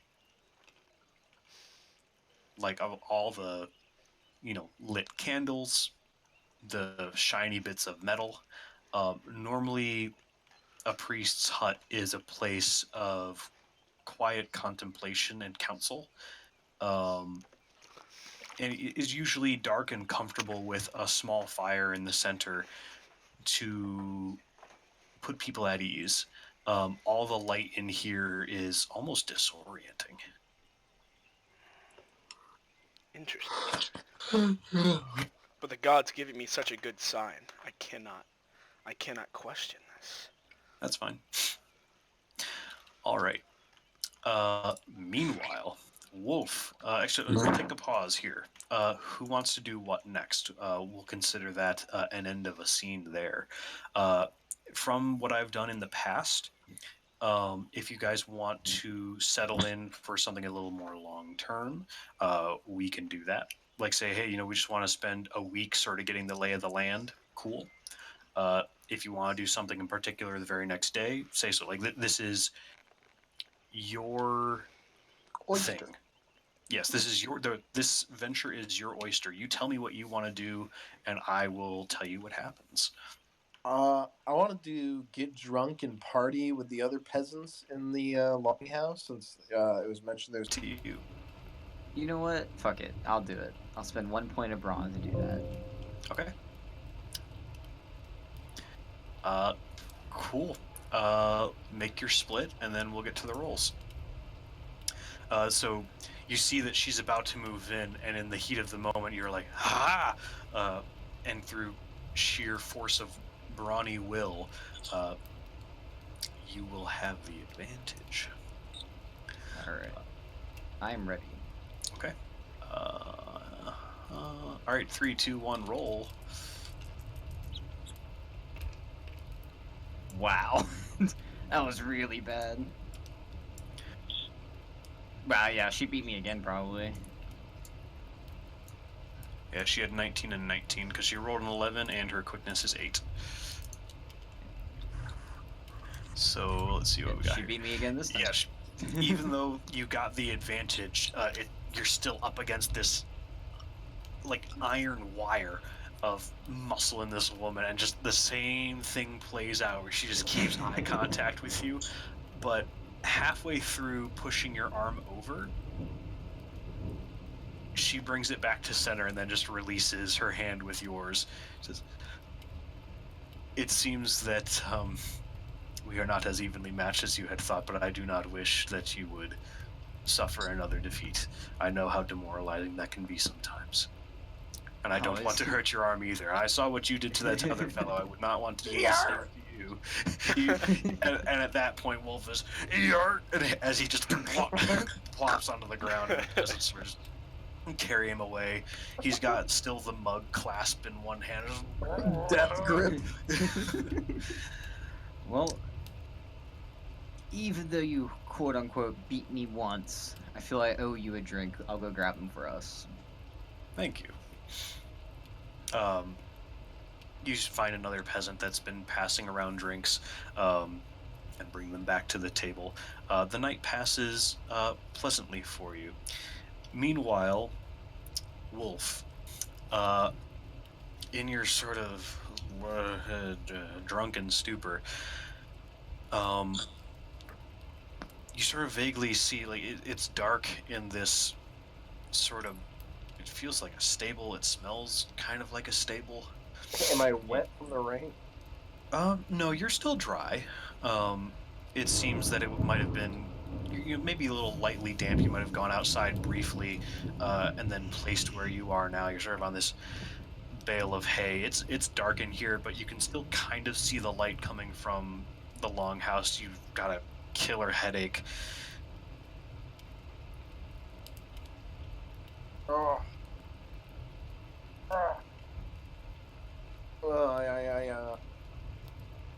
I stood up, and I look at my.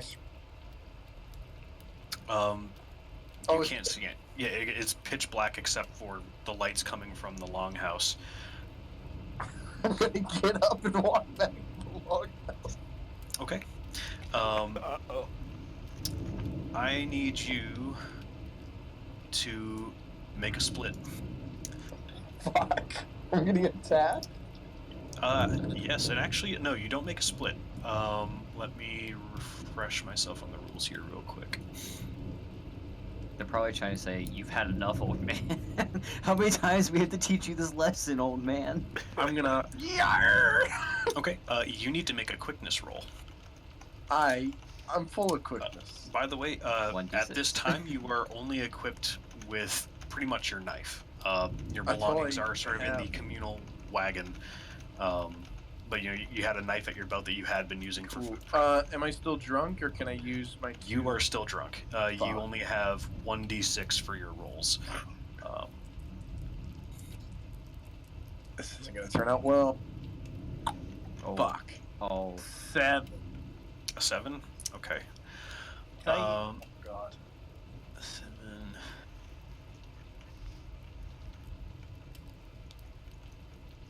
Okay. Sorry, you take Caleb. 6 damage. You feel a knife cut into your back. Yarr! That damage is split evenly between your brawn and your quickness. So your brawn would be reduced to 3, your quickness would be reduced to 2. And that does Okay. impact your other shit.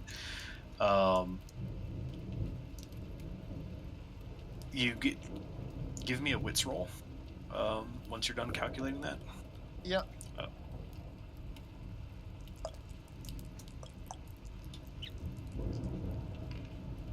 oh! 4 or 13, maybe. There are 3 people in here with you. You can Oh hear them. my. Is he One of them is behind you, and it seems that there might be 2 moving in on either side. Okay. Can I do something? Yes, Can I run? you are currently next up in the order. And even then, these are unnamed people, so it's basically just tell me what you do, and I'll either let you know if you need to make a roll, or if you use magic, you use magic. Oops, sorry. Damn, these guys are being so mean. Okay. Oh, you're a I'm wizard. going- Yes, he is. Oh, Caleb, just fuck these guys up. Just fucking... You just get really scared when you're drunk. It's like, ah! You shoot out like 3 level 3 spells. What does it mean when a spell has ritual? Do I have to prepare for it? No. A ritual, however, does take a long time to cast. Okay. Per each point for that spell, it takes an hour. So if it's a 3-point ritual, it's 3 hours to cast. I'm gonna. Just cast I'm death, gonna- Caleb. I'm gonna be. You. I strike you down with my power, and I'm going to cast Trail Twister. Okay, tell me what that does. People and beasts in the target area will go anywhere, even backwards, except where they wish to. Oh wait, fuck. Never mind. Except where they wish to go. Once affected, a person or beast may try a wits roll to overcome the effect. Basically, I prevent them from attacking me? Question mark. No, that At looks least like the a ones small that haven't tornado. reached you yet, Yeah. would be like they're just completely disoriented, basically. Yeah, I don't know one- if that's what I need. Fuck.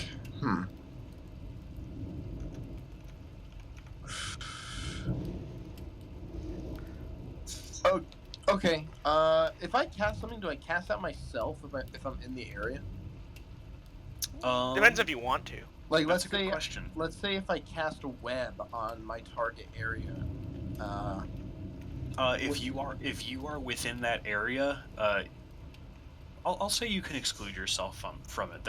I'm fine with that, because the area could be the area around me. You could say it like that if you want. That's fine. Sure. 'Cause Yeah, I'm gonna. Magic doesn't have hard and fast rules aside from like the dice rolls. For the most part, at least from what I understand, I would probably have to double check, but That's fine. Yeah, especially I'm if you're gonna- like just trying to save yourself. You can just do like a whirl around and like Yeah, I was obliterate gonna. everything around you. I was gonna whip around and cast web, which is the target area is covered with sticky webs. Any person or creature in the area is constrained in movement and actions, and must make a brawn versus 12 roll to act or escape. Okay, cool. Go ahead and spend 1 brawn. That brings you down to 2. Okay. And then on top of that, you need to Yeah. make a black circle on your character sheet. Yes, sir. I when plan we're- for this much. Yeah, when we are done with the venture, you'll need to actually update your character sheet with that mark, so that way it's kept Yep. between sessions. Will do. Alternatively, we might just have to play with like Microsoft Paint open in a separate tab, so you can change that stuff on the fly. That Yeah. might be the way to do it.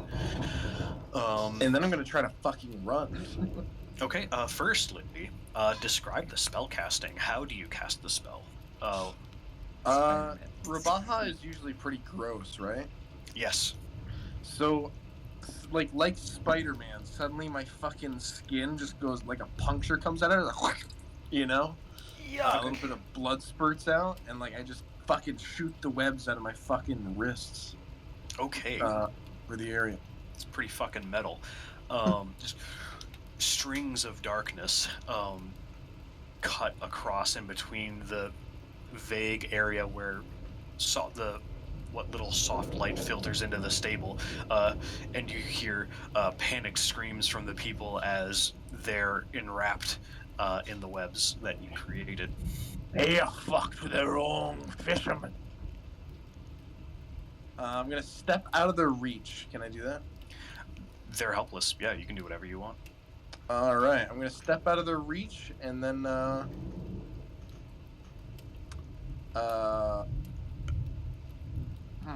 what should I do now? Should I kill them or should I just restrain them? Question. Depends on what do you think your character would do? Oh, he's a pretty spiteful bastard. Yeah, We'll say. yeah. Take a look at what has he got here. We've got friendly brave guy. and cunning, and he's also friendly. Interesting. I mean, it's He Yeah, definitely has been friendly. Actually, I'm close to dying. I'm gonna. Can I get a clear look at their faces? it is too dark. You can't see any. You see the Alright. silhouettes, but Can- even then, the silhouettes are basically squirming masses underneath this substance that you have sprayed. I'm going to cast glow. Okay. A gleaming silvery light source appeared. It is the only way to create light within a cloud. Reduce yourself by another brawn. I believe if that's a single level, then yeah, reduce by another Yep. brawn. Okay. And then add a white circle at some point. I'll just make it black for now because white will just make it invisible. Yeah. Or you can just actually draw a circle and then a dot for Urbaja. Cool. It is done. And yeah, with that, I want to see the faces. Okay. You recognize the peasants from the field before. The ones that you had interacted with. Ye will be stricken down by the terrible forces that nature has to offer. And then I'm going to storm off into the house. Okay. You are in very bad shape. I know, as Um, much as I can. Yeah, like you were bleeding from a knife wound and also So, like the remnants are of they like dead? your own spell casting. No, No. they're just left Okay. trapped in that web. And then from the front doors, just and there's a crack of thunder as Wolf steps in. You know, your hair is all kinds of like draped around your face, nasty.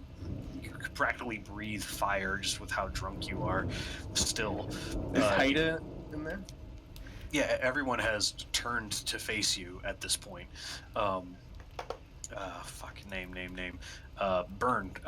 You see your fellow knight stumble into the barn. Not looking so good. Wolf.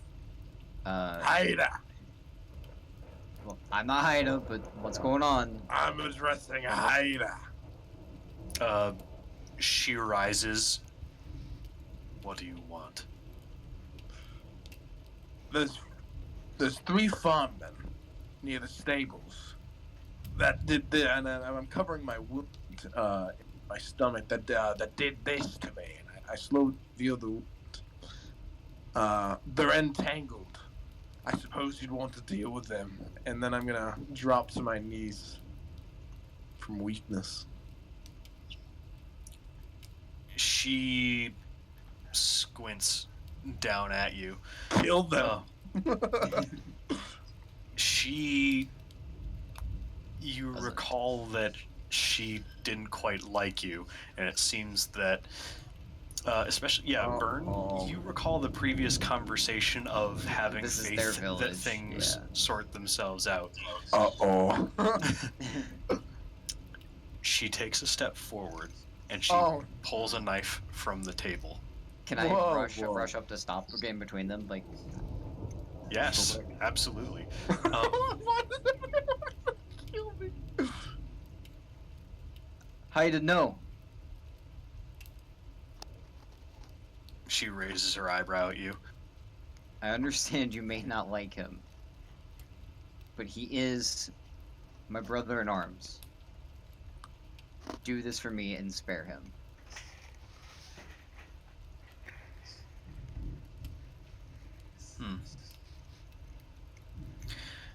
She holds the knife in her hand, sort of turning it over. She flips it, stabs it into the table. Tend to him. Keep him away from the eyes of the peasants if you wish for him to survive. Does everyone hate me? Because you have very low charm, you're not trustworthy.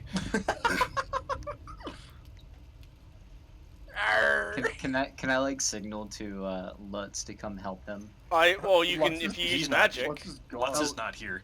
But Here, you could hold probably on. Use beacon. Well, hold on. Let me see something. Yeah, the gods don't care about you. I'm sorry. Hold on. I'm just so fast. Just I hear a random little. Yeah, the gods don't care about you, dude. Hey, just telling him how it is. Hold on, I can't get over that. 1 second.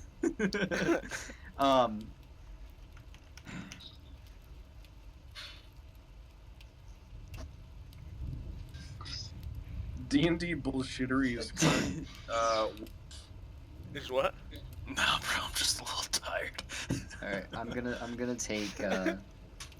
take Wolf to somewhere that secluded, just so I can try to help him, get him stabilized or help him a little bit.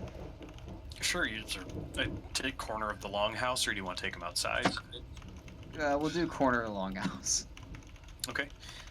The vibe is on hold for a moment, and then an entertainer's like, "And did you see that fish the other day?" And then it's just like,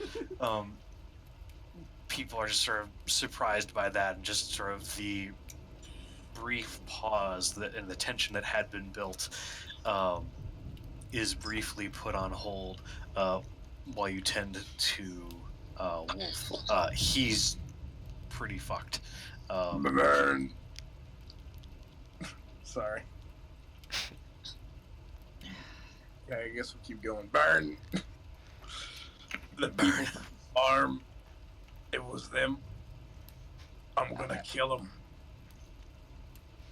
I'm gonna. Okay, well, I heard you in the hall, and I'm gonna say this because I agree with Hilda. This is their town. I'm gonna kill them. If you do that, I can't help you. This is not our land. This is not what we were meant to be doing.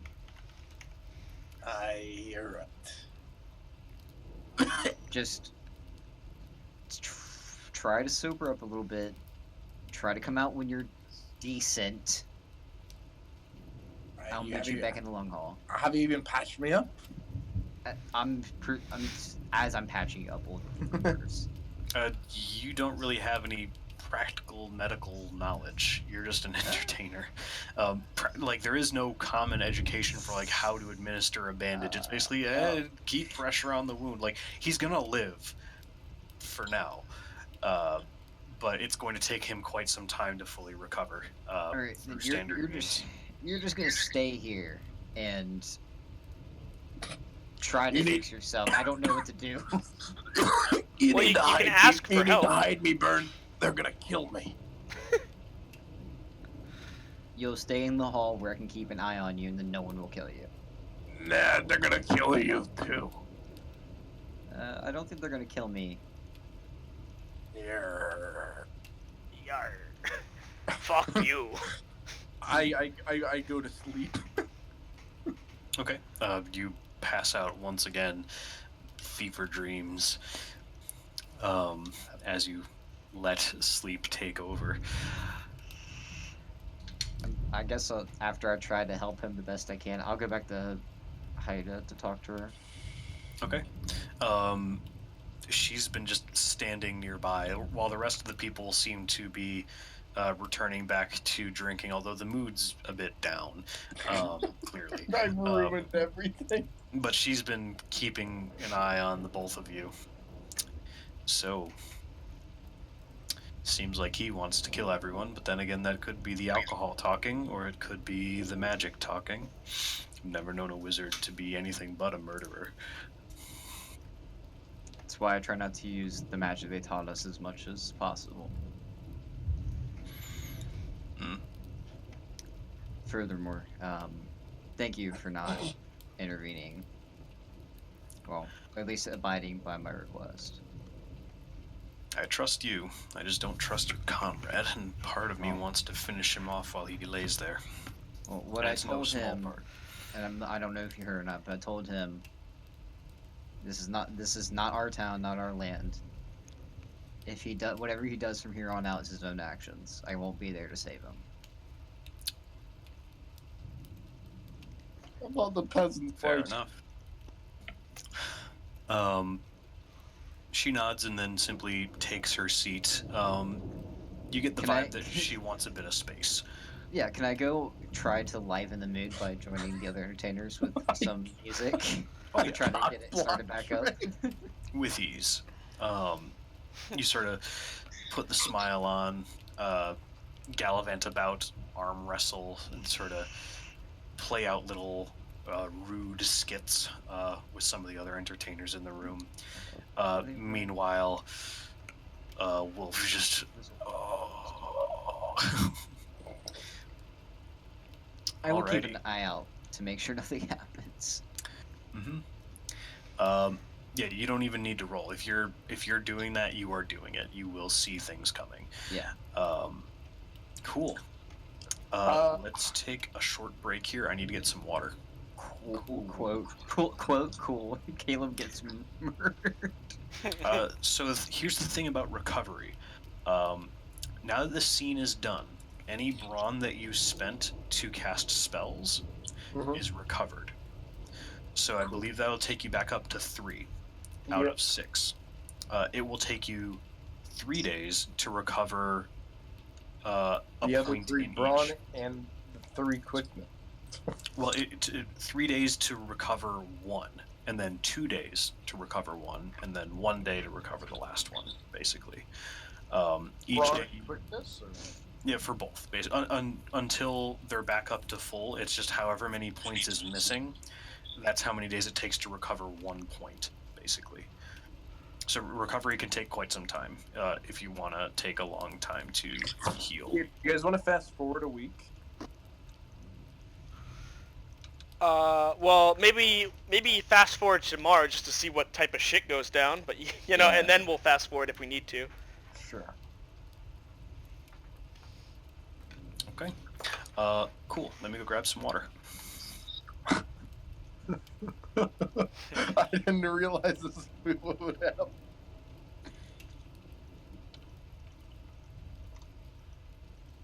I was having fun with the peasants, bro. And then apparently the other peasants didn't like that. My plan was to get in with the peasants, see what they thought of the fucking Archer? guy, I'm but trying to buddy up with the guy. Apparently, I got killed. Like- I got, my life was attempted. Well, hey, There you that's go. the thing, click, man. Click on that for you. There's the What name is of our it? adventure. Wolf gets himself murdered. What is it? I gotta pee, so I will be right back.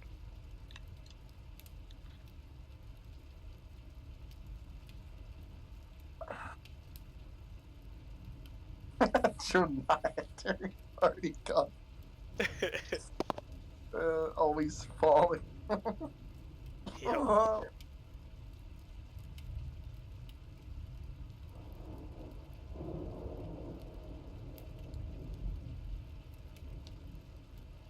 It's been fun, yes. Yes. Hold on.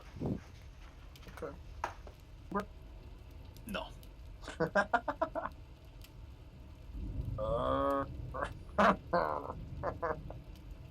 It's the worst part about being drunk. And also wait, stabbed. So what was the question? Yeah. So Haida has left. What are you going to do? Oh, she left? She said the offer still stood. It seems that she hasn't rescinded her offer with Burn. Yeah. Well, as I told Wolf, he will be on his own with what he told me, so I will accept her offer. Well, he's just gonna leave me here. Yeah. I'm gonna get kicked out of the longhouse. They're gonna throw me out there. Well, I think what you should do is go talk to Lutz and see what you guys can figure out. I don't know where he is. I'm sure You can ask that your peasant who magical brought me abilities there. can- Where does Seabart? He was back in the longhouse helping out. It seems like he returned after getting them where they needed to be. Seabird. You call out, and sort of the vague, wibbly wobbly version of him sort of comes into view as your friend Burn, or comrade Burn, friend might be a loose term for it, leaves with Heidi. Seabird, you don't hate me, do you? No, I loved your lobster, and I would say that I quite like you and trust you a lot, although I find you to be very strange, and it seems dangerous with whatever you did out in the stable. Those people left off running, terrified, as soon as whatever it was dissipated around them. They attacked me, Seabird. I'm not the most likable man. I'm sorry. Some of us are cursed not to be liked or trusted, but I think I can keep you safe. I'll take you back to my hut. I don't think it would be safe for you to be in here. Come on, let's go. Thank you, Seabird. He sort of puts you sort of like the carry where, you know, they've got you by the waist and your arm is over their neck, and he sort of goes, oh, you know, after he smells your breath after it. Oh. And you sort of go out into the rainy night to a peasant hovel somewhere in the woods. Seabird, I get plenty of shipments of lobster to the Citadel. I'll make sure you get some. Yes, well, that's very nice of you. Thank you, Wolf, but let's see about keeping you alive first before you go making promises like that. Oh, absolutely. I'm gonna tell him a story. Just sort of the drunken ramblings as you pass through the night, and just soon. Well, as he's taking me to his hut, as soon as he takes me to his hut and lies me down, pass out. Oh, absolutely, yeah. Just you finally find yourself on an actual bed, and you're put to bed. I Okay. sleep. What is happening next? Who wants to do what and when? Well, I went to Hilda's house, Yes. Is there anything that you're going to do while you're there? converse, just general talk, maybe entertain the family if they're still awake. It seems like most folks are asleep when you get there. It's just you and Haida. at this time. Do they have I'm trying to think because I know mead and alcohol like that. Do they have any like anything else than water that people would normally drink? Is it just water mead? That's pretty much it. At least it seems in this town. So no like tea or anything.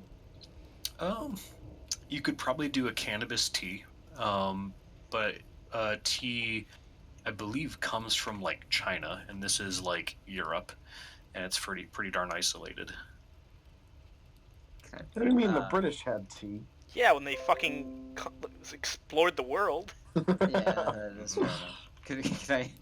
Can I attempt to make a like okay cannabis tea? You probably would have wanted to get some from Lutz. Priests are generally the keeper of the cannabinoid. Right, I guess. But if you think mean, you can that find Byrne, me. if you think that Byrne would have his own personal stash, sure, then yeah, he can try and make some. Do you think Byrne is that type of person? Let's see. I feel that just because he's an entertainer, he would have a little bit, not a lot, but enough to. A little something to take the occasion, edge off. yeah, if case the occasion arise. Sure. Okay. Yeah, you got your own little personal little pocket full of weed, Well-equipped Um, people we are. and you boil some water in a clay pot, and you brew some tea in the darkness of the house.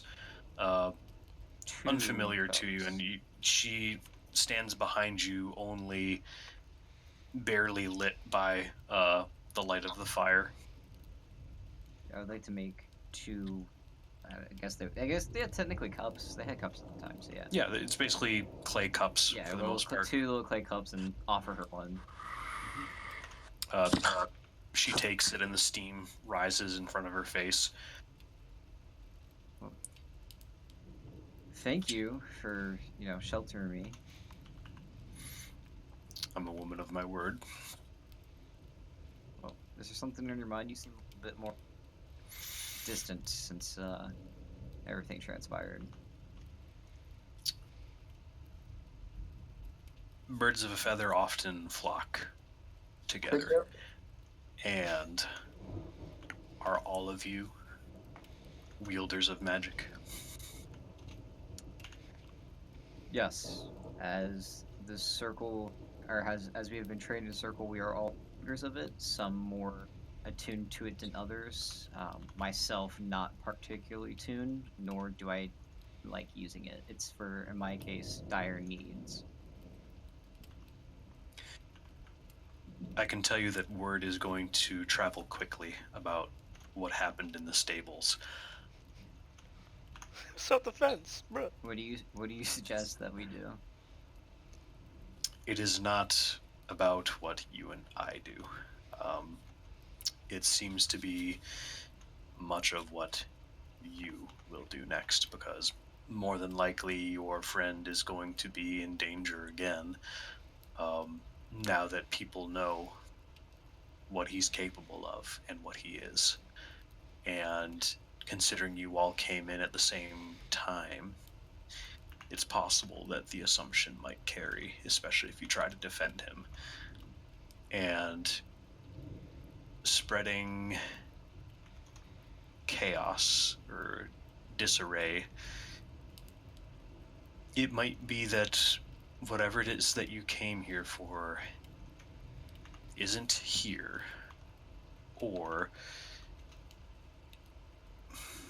she sort of fails to try and find the words of negotiation, I suppose. You can speak bluntly to me. You don't have to try to. This is different, and we were already dealing with one threat to our way of life, and now at least part of the population will likely think that now there's another, and it might spur them to action. I'm not sure if the safest thing is for you to leave, or if the safest thing for you is to perhaps make them see things differently. Hilda, Do you know why the circle trains us in magic? I don't. The circle trains us in magic to find the balance. I think that he displayed it very poorly, but to me, finding the balance doesn't just apply to the magic, it applies to my everyday of life. Finding the balance between helping anyone I can and just trying to, fit in and go along. And, I'm glad that I know that you're willing to at least hear it from me. Um, but truthfully, I really do just want to help these people. If that's the case, then I need you to help me with something. Ho ho ho. What is that? I've noticed that there's something wrong with Aegon. And it seems the people that he interacts with, there's something wrong with them as well. And I do apologize, but who is Aegon again? Aegon is our priest. He lives out by the cliffs. I think I can go visit I him in the understand morning. the source of it, because he hasn't been counseling people as any other priest would normally of steadfastness. He keeps going on about following the light and finding purity. However, I don't think it's his fault. I think Amborion has found its way here, but not a cloud citadel. I think there's something here that is corrupting him and some of the outdoorsmen that he associates with, perhaps even a few peasants. I've noticed a few people disappearing, but I think somewhere in the burial sites, there's something that ought not to be. If you can help me get rid of it. Has he been known to cast anything? It is not from him. Avernus or No, nature? I don't. I think whatever is the source of this change in him and those around him is not his doing. I think it is something that almost happened by accident. She ponders for a moment. I recall there was a gentry in this town some time ago.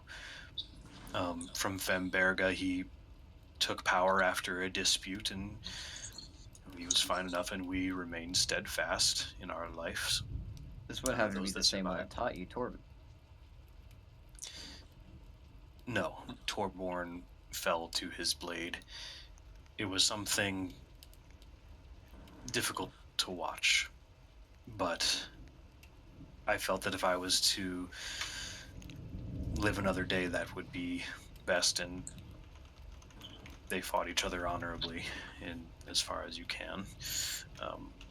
But in either case, the blade that he wielded seemed to be untouched by the blood that was spilt from Torben. The gentry soon fell after in the battle that ensued, but either way we still bury the dead as is tradition. And I think his sword was buried with him, and whatever was wrong with that sword, I think might be what's wrong with Aegon and those around him. Well, I would much like to at least see where Aegon lives. Would you accompany me in the morning? Yes. Now, would you be able to do me a different kind of favor? What do you mean? If you could get Aegon out of his hovel, I want, and as much as I hate, but I want to look through and see if there's any signs of anything I can see there. I don't think it will be in his hovel. Perhaps if you think you can sniff it out, by all means, I'll take you there tomorrow. The part you're not really gonna like is I'm gonna need Wolf to come with me. He's a little bit more keen on sniffing out the magic parts of things. Just we can put injured close wolf over on a and try to hide crutch, him. just spouting sea nonsense for hours on the way there. So be it. And now I think that's enough talking, at least for tonight. We need to rest well for what might come tomorrow. Absolutely. Hey, Hilda. Well, you guys have to wait 6 days for me. It's not 6. It's more like. Thank you. You can heal yourself with magic. That's true. Doesn't that take brawn though? Only temporarily. Brawn consumed by spellcasting is recovered at the end of a scene. Let me double check. Yeah, basically just go to Balm in spellcasting.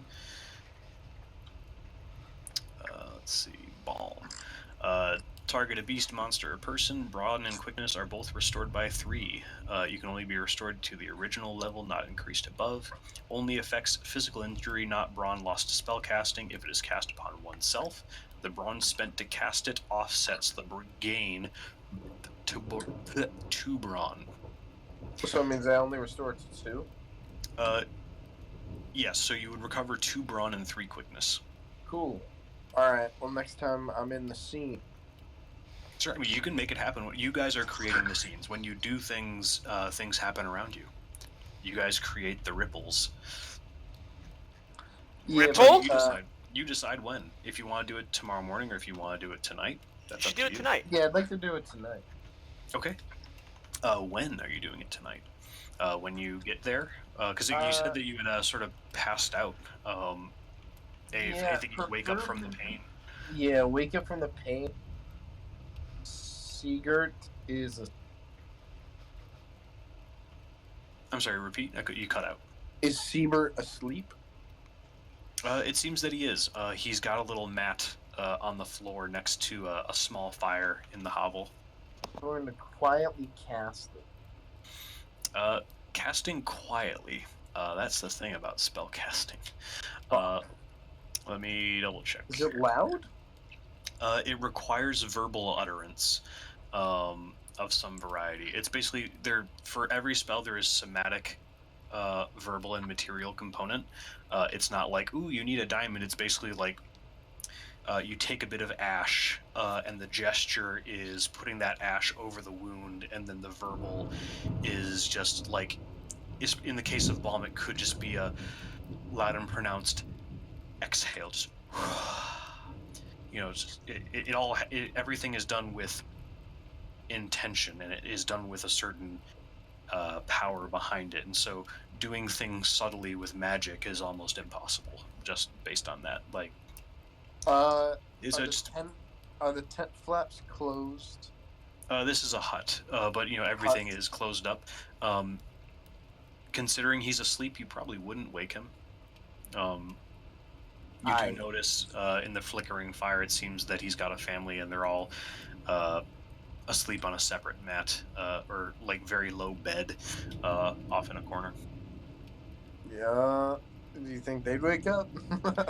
Hey, who knows? Fuck. I don't want to cause any more people to hate me, especially the only guy that likes me. Can I stealth check to leave the tent for a little bit? Sure. Yeah, you can leave the hut. Yeah, you can absolutely. If you want to just you start clutching the wound in your back. You almost look like an old person who's just got back problems, except for all the blood stains on your clothing.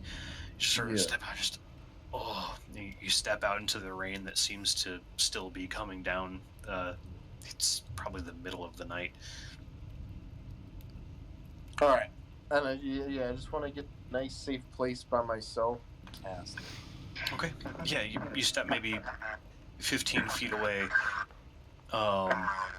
You cast your spell, and I'm getting a lot of feedback. What the fuck is going on here?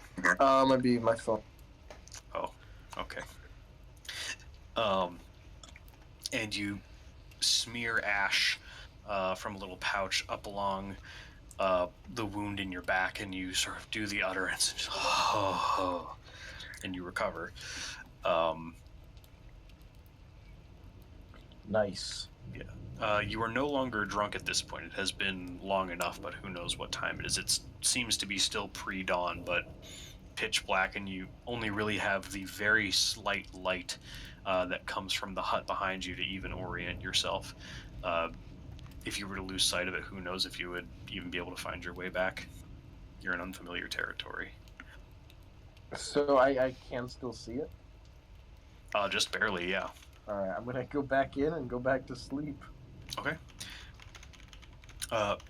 As you enter back in, and sort of lay back down, just barely out of the corner of your eye, reflected in the soft fire light, you see the eyes of a child quickly close before you go back to sleep. Well, here I go killing again. Excuse me? I'm kidding. No child murder, please. I'm just gonna go to sleep. Okay. Who wants to start things off for the next one? I think John should. It's been a... I'm here. Hello. Hello. My name is Lutzen. What would you like to do, Lutz? What should I do? If you want to just sleep the night through and not do anything with Aegon, totally chill. I know it's been a while since you've done a thing, but up to you.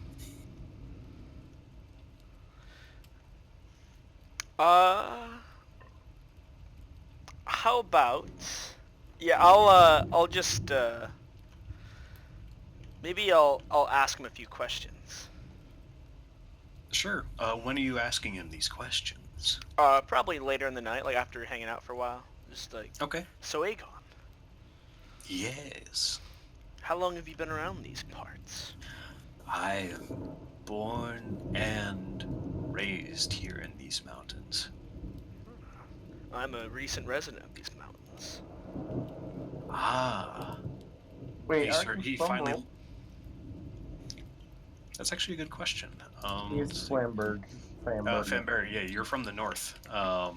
North of here. It says, I had a feeling. The look in your eyes is that of one who is constantly beset upon by outsiders seeking to claim what is. I think I understand now. I think I get it. I think I do. Do tell. We must go together.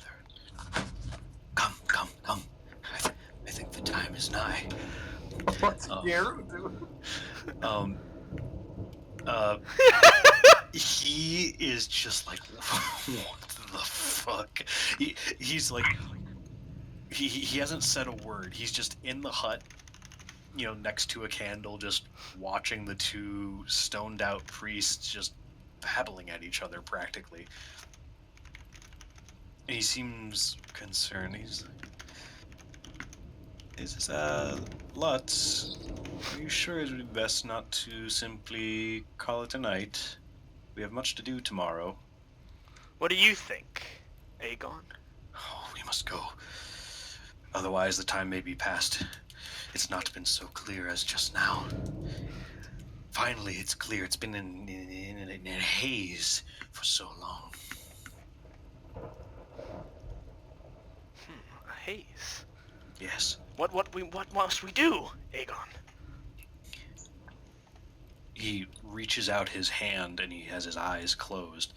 He's sort of feeling in the air for something. And he starts moving toward Hold on, the doorway.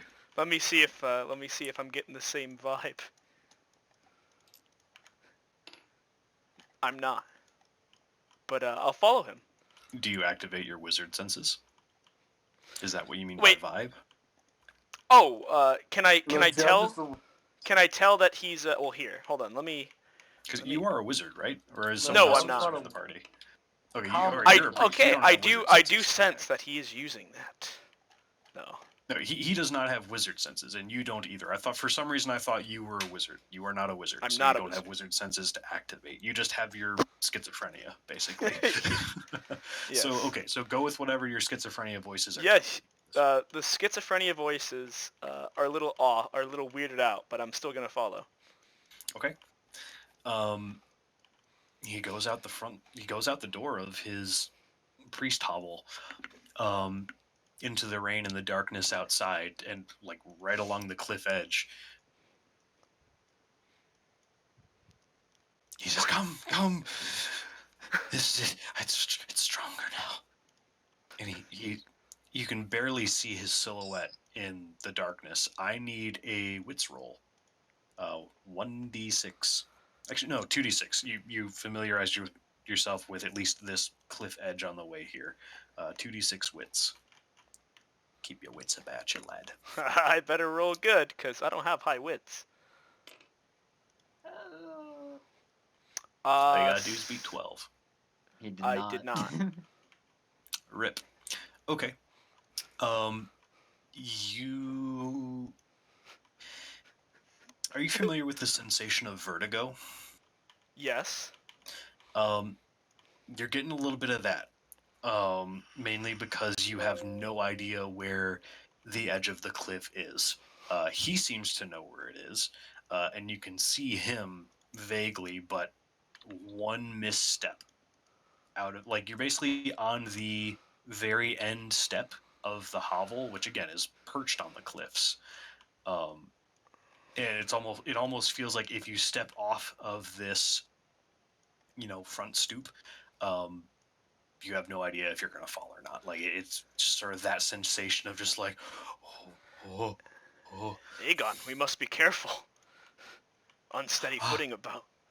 right, you are not from here. Here, come, take my hand. And he walks back to you, and in the light that comes from the hovel, his hand is illuminated while the rest of him is in shadow. Come. His hand is illuminated? Yes, you can see his hand illuminated by the glow from the hovel. Garon is Garrow rather, right behind you, is just sort of watching all of this play out, almost with a detached curiosity. I'm going to say, Quite concerned. you are a user of Emborion. I didn't know. What do you mean? Wait, is that not obviously Emborion magic? He's not using magic at all. This is just the light coming from the hovel. Oh, Like, I thought you said his hand was just glowing. Never mind. No, it's not. It is just illuminated from the light of his home, because it All is right, yeah, very I'm gonna brightly take lit his in there. hand. I'm gonna follow his lead. Okay. Although I'm going to be doing so very cautiously with my footing. Okay. Because the gods tell me that, be careful, bruh. But they don't tell me no. Okay. He gently guides you along the cliff edge. He's just keep holding my hand. Keep holding my hand. And he's sort of reaching out in front of him, and eventually you come to a stop, and the wind is blowing up off of the very edge of the cliff that you're standing upon, and the rain is pelting your body, and he's got this gentle but firm grip on your hand. Here, hold on 1 second. All right, continue. Sorry. He's got this gentle but firm grip on your hand, and you can see ever so vaguely his hand is reaching out into the empty air in front. And it almost feels like he probably has his eyes closed. And then suddenly he opens them, and they are completely whited out. He says, "Can you see it? Can you?" So wait, can you repeat that one more time? He just jumped off the cliff. He just jumped off the cliff, but he tried to bring me down, but he didn't. Did he look angry that he didn't get me? No. It's just, he was complete, like, religious ecstasy.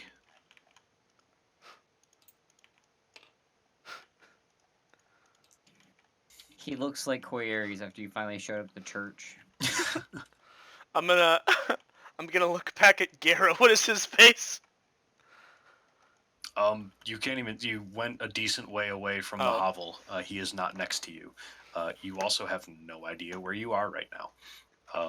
You do not have your wits about you. Jump off the cliff. Jeez. I'm going to try. How big was the cliff? You have no idea. Tall enough that a jump off would surely be fatal. Is it raining still? Yes. Damn. You feel that you're getting cold. Where? Hold on. I let me get this back running.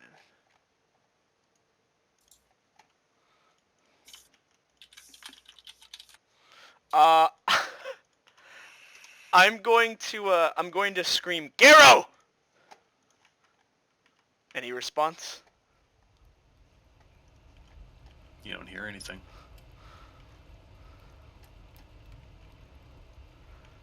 I'm going to lay down on the ground. I'm gonna like sit like meditative style. Mm-hmm. I'm going to ask.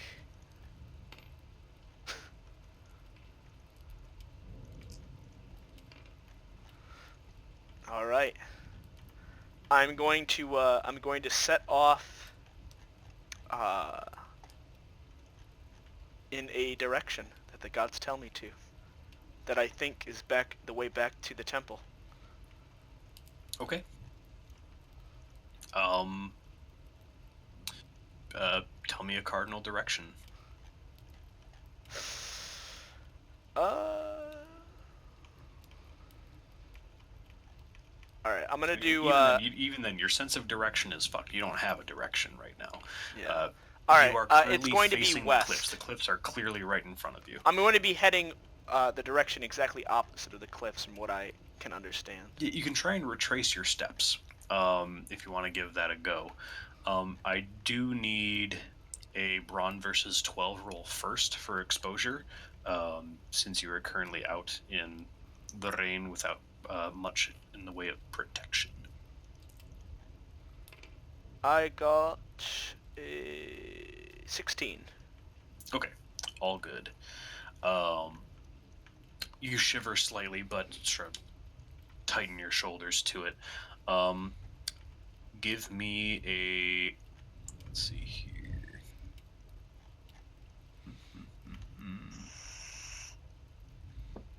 Okay, 1d6 for wits.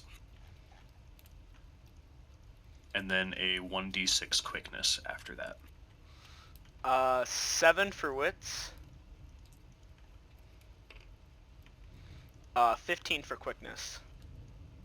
Okay.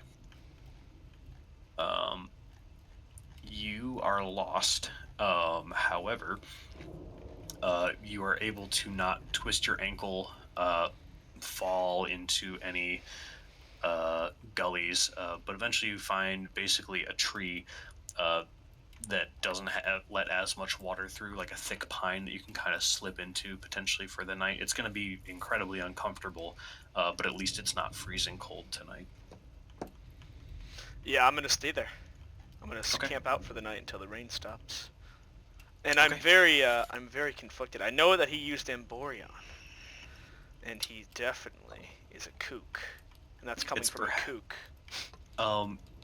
Knowing what you know about magic, it seems that Amborion took him rather than he used Amborion. It seems that he was exposed to it in some way, and he was not using it actively. It seemed that it was corrupting him in some fashion, but not by his doing.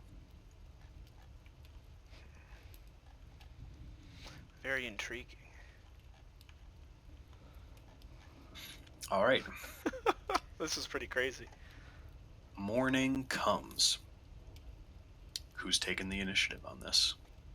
Let's see what Wolf does. Yeah. Yarr. Okay, yeah, Wolf, let's start us off. You wake up in the morning in the house of Siegbert. They are gathered around you, and or at least Siegbert is. The rest of the family seems to be gone. He says, how much down are you from your maximum values of brawn and quickness? I have my. your quickness is supposed to be 7 at the max, right? And you're currently at 5. Yeah. Okay. So you still have a little bit of healing to do, but it's nothing too crazy. Okay. Yeah. Let me actually double check. Let me get to injury real quick, because I want to make sure I get the rules right on that. In either case, he says, I see you have healed overnight. You've healed overnight. There seems to be a bit of bruising around the area. He seems very uncomfortable, but it's sort of like the concern that someone has for a friend that is like doing drugs. They're like, look, I love you, and you're doing this thing, but it's just like, God, man, you know. See, can I be honest with you? I appreciate honesty. Oh, see, part of the circle. I went off straight. A part of the circle. You know what the circle is? Vaguely, yes. I know that there is a citadel where a king resides, and I've heard that they want to use magic to fight magic, but I don't know much about that. I lost You lost? What do you mean? everything. My boat, I just told you. Everything. And what I had left, I joined it. And, given magic to fight magic. Aye. Hmm. I know. Bad, I know. It's alarming to you. It's, you trust me and my friends, Siebert, and I hope you can trust me. I do, I mean, no but I'm ill afraid will of you. towards you. No, don't be afraid of me. He says, cackling. Siebert. You told me you were being honest with me, and I'm being honest with you. It seems that your magic can do both terrible and great things. I don't necessarily know what to make of it. I understand. Siebert. It goes almost directly against any teaching any priest I've ever heard. I just want to know. I don't want to hurt him. Okay. All right. Listen, the people around here trust me. I think I can get them to calm down about you now that I've had a chance to at least feel you out. I mean, you were around my family and you didn't make strange webs come out of your arms. So I don't think you're the monster that they think that you are. It's not nice However, family, I think it would be best if you and your compatriots finish whatever business that you have here today and then be on your way, so that way they can have time to reflect, I think. Because right now they are very on guard, and I suspect if you stay too long, they may try again. I'm sorry.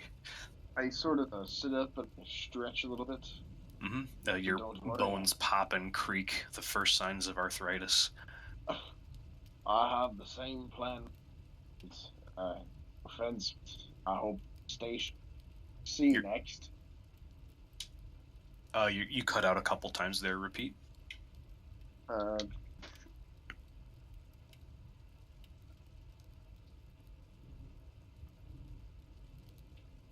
Hello. Yes. Okay. I said, that's the plan, Siebert. No offense, but I'd rather be stationed somewhere near the sea. He chuckles at that. All right. Well, here. A little bit There's of something going on in your town. I hope to figure it out in the best way possible. Got my promise. Thank you. He hands you a little, basically a little cloth with some assorted root vegetables. He says, "Here, some breakfast while you go. Best to get ahead of the day before the day gets ahead of you." Thank you, Seabert. I guess I'll be off to find my friends. Perhaps I'll see you again someday. It was nice you'll meeting you, Wolf. You'll get that lobster. Seabert, farewell. Bye-bye. I head towards the longhouse, quite paranoid, but Mhm. still confident. The rain has reduced to Actually- a drizzle, but there's still sort of a vague thunder over the I'd place. assume I'd have a hood. Could I put my hood up to obscure my identity as well as, as best as I could? Most clothing in this culture is just like a tunic. Fuck. However, being trained in the circle, you do have a gambazon and a cone helmet. And so, by the gambazon is a part of mail. It's basically mail that goes over your head, and then you put the helmet on top of it. Yeah. Yeah. So, if you wanted to, it's going to be tough to conceal your identity anyway, just based on how. you Yeah, I'm look. not trying to like actually do a like conceal or disguise. It's more of just an RP thing. Put hood over. Mhm.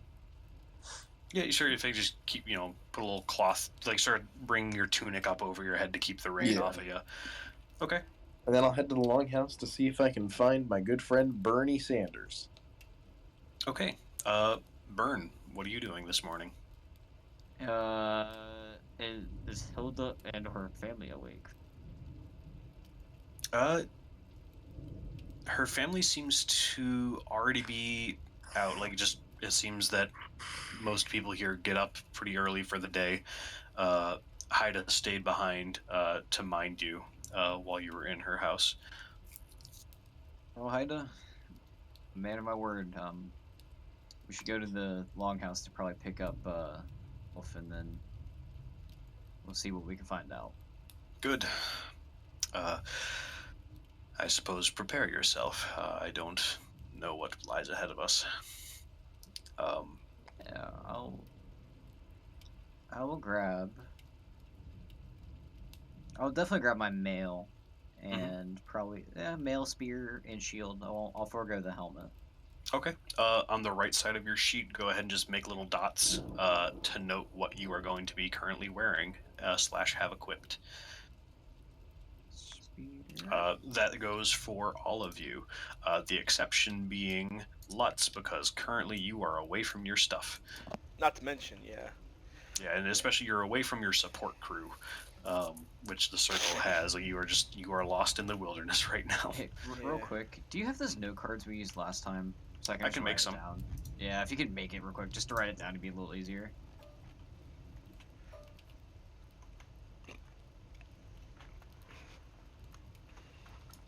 And Caleb, here's a note card for you. Thanks. All right. You both successfully meet up at the longhouse. Fucking God, I'm forgetting your name. Wolf. Nice. You didn't go off without people not knowing where you went, so you definitely have support people available if you want to have them get stuff from the wagon for you, like your mail, weapons, anything like that, like staff or anything. Bring me my bring me my my Gambazon mail. But actually, I don't fucking know. I don't know where the fuck we. Say it again? Why would it get battle ready? I don't fucks. If that's the case, then don't worry about it.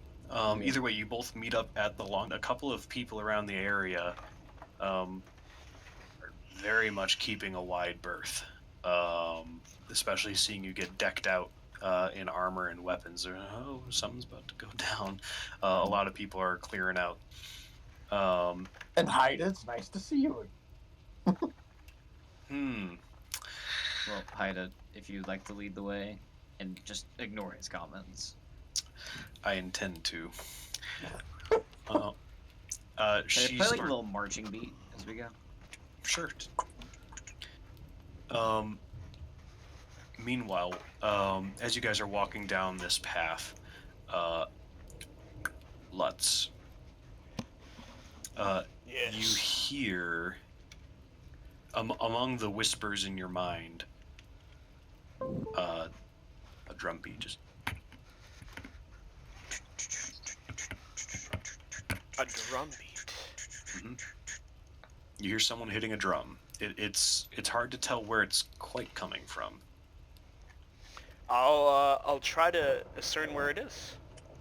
Give me a wits roll, 2d6.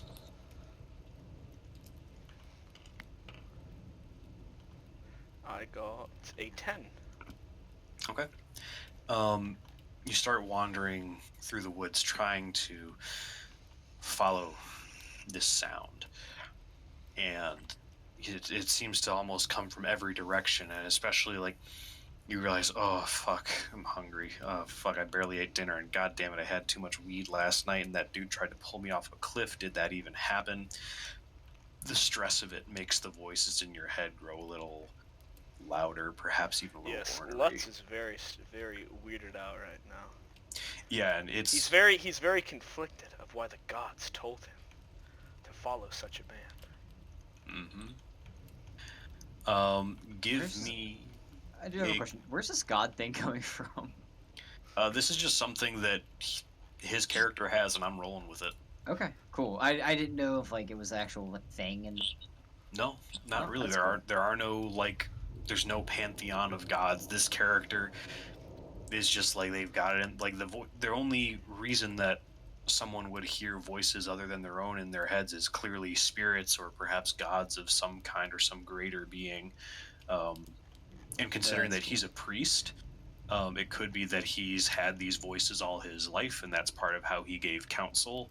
But Correct. after, like something like a key event, that's an extremely traumatic event usually. From what I know, just background of psychology, trauma almost always makes mental illness worse, or turn into a bit more of a darker twist on what it might have been previously. So it, at least in this case, it seems to be that Buddy here, is kind of flip-flopping between nice voices and not so nice voices, perhaps.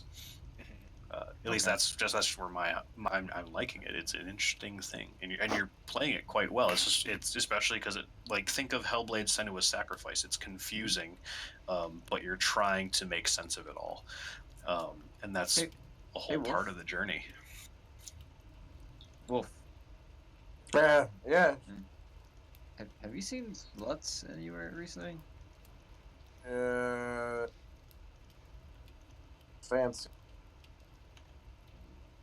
Last you knew, he went to go over to the priest's place, Yes. Aegon.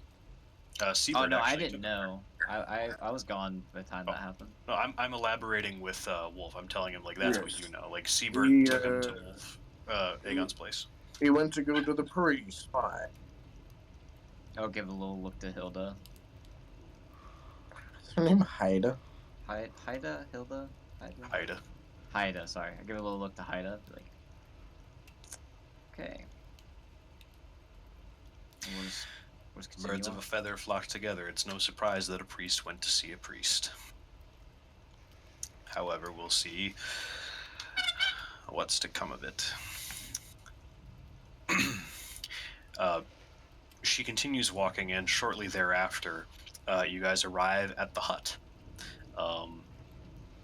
It seems dark and empty. Alright, Wolf. I need you to do me a favor. Yeah. Use that little sniffer of yours. Do you sense anything?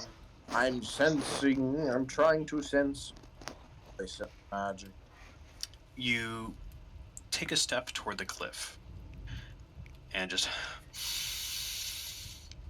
you inhale the wind that comes straight upward and over, and it's almost like taking a whiff of rubbing alcohol. Like it hits your sinuses, like instantly, like a burning sensation, almost.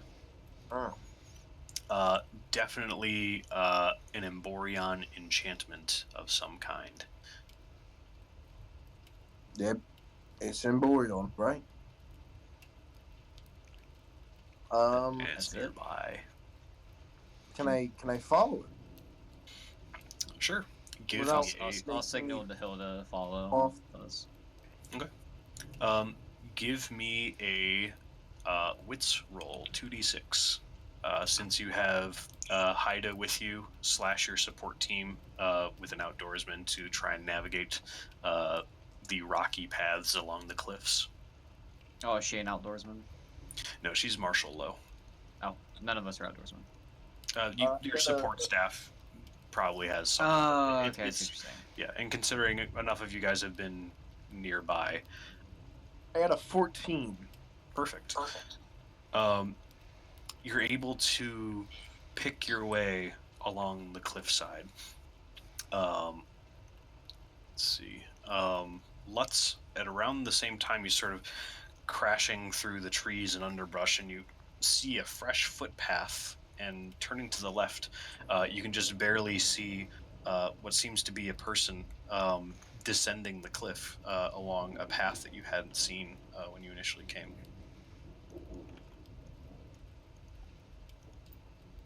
Lutze. John, John? Yeah, I'm here. He's Sorry, I'm rolling. just doing some Uh, rolling. you stumble upon a recent footpath that seems to have been at least somewhat yes. well worn. I will walk towards them. Okay. You follow along the path and you come to the cliff's edge and you finally, oh, thank God, a landmark. You see Aegon's hut, and just over the edge of the cliff, sort of skirting along this very narrow footpath that almost anyone else wouldn't see prior, you see your comrades descending along it. It seems wide enough that one person could walk along it. Just access to it is sometimes a little tricky, it seems. I will shout towards them. Wolf, Hey. burn! You hear Lutz's voice from behind you all. Let's get over here. It's the god. Wolf, just don't worry about it. He's been through some things. Yeah, he is soaking wet, and he looks a little haggard, but no worse for wear. Where's your good friend, Lutz? About that. Is it just them, or like the woman's with them as well, right? No, Hyda's She's with us. it is them and Haida's with her, or with them. Who's this woman? This is Haida. Can she be Um, trusted?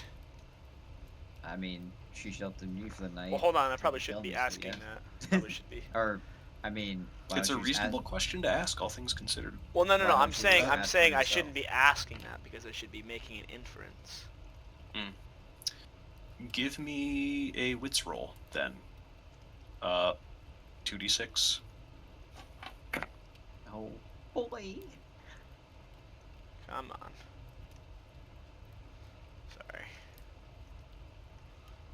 Why is this giving me such issue? Oh, that's a good one. Hold on. Roll the stand die. Why are you not rolling? There we go. Wits roll, I got a 10. Okay. Hard to get a good vibe. It seems that Lutz trusts her, but it's definitely difficult to actually read who she trusts among you all. I mean, it's very obvious that she does not like Wolf. Oh my God, it's obvious.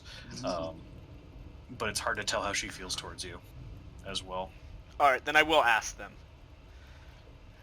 Can she be trusted? We'll ask her. Oh, I got an 11 plus 5, 16. She nods her head. She doesn't say a word, though, and it's probably better left that way. Words can muddy the trust waters. the priest Aegon. He led me out to this cliff. The gods told me to follow, and then he used some sort of Emborion spell, and then tried to bring me off the cliffside with him. But there's no body down here. You are pretty much still at the very top. The cliff is Oh, never probably mind. thousands of feet up. Oh, sorry. He took a very long fall, and you guys are Forget currently. that last part then. Yeah. Okay, and where's Garrow? I have no idea. He didn't follow us. You didn't try to stop him? No, I didn't. I mean, I stopped him from grabbing me off the cliff, but... The gods are very perplexed on this issue. Something's not adding up. But a priest using Emborion magic out here is definitely... So, you're telling me the merchant The merchant what? ran?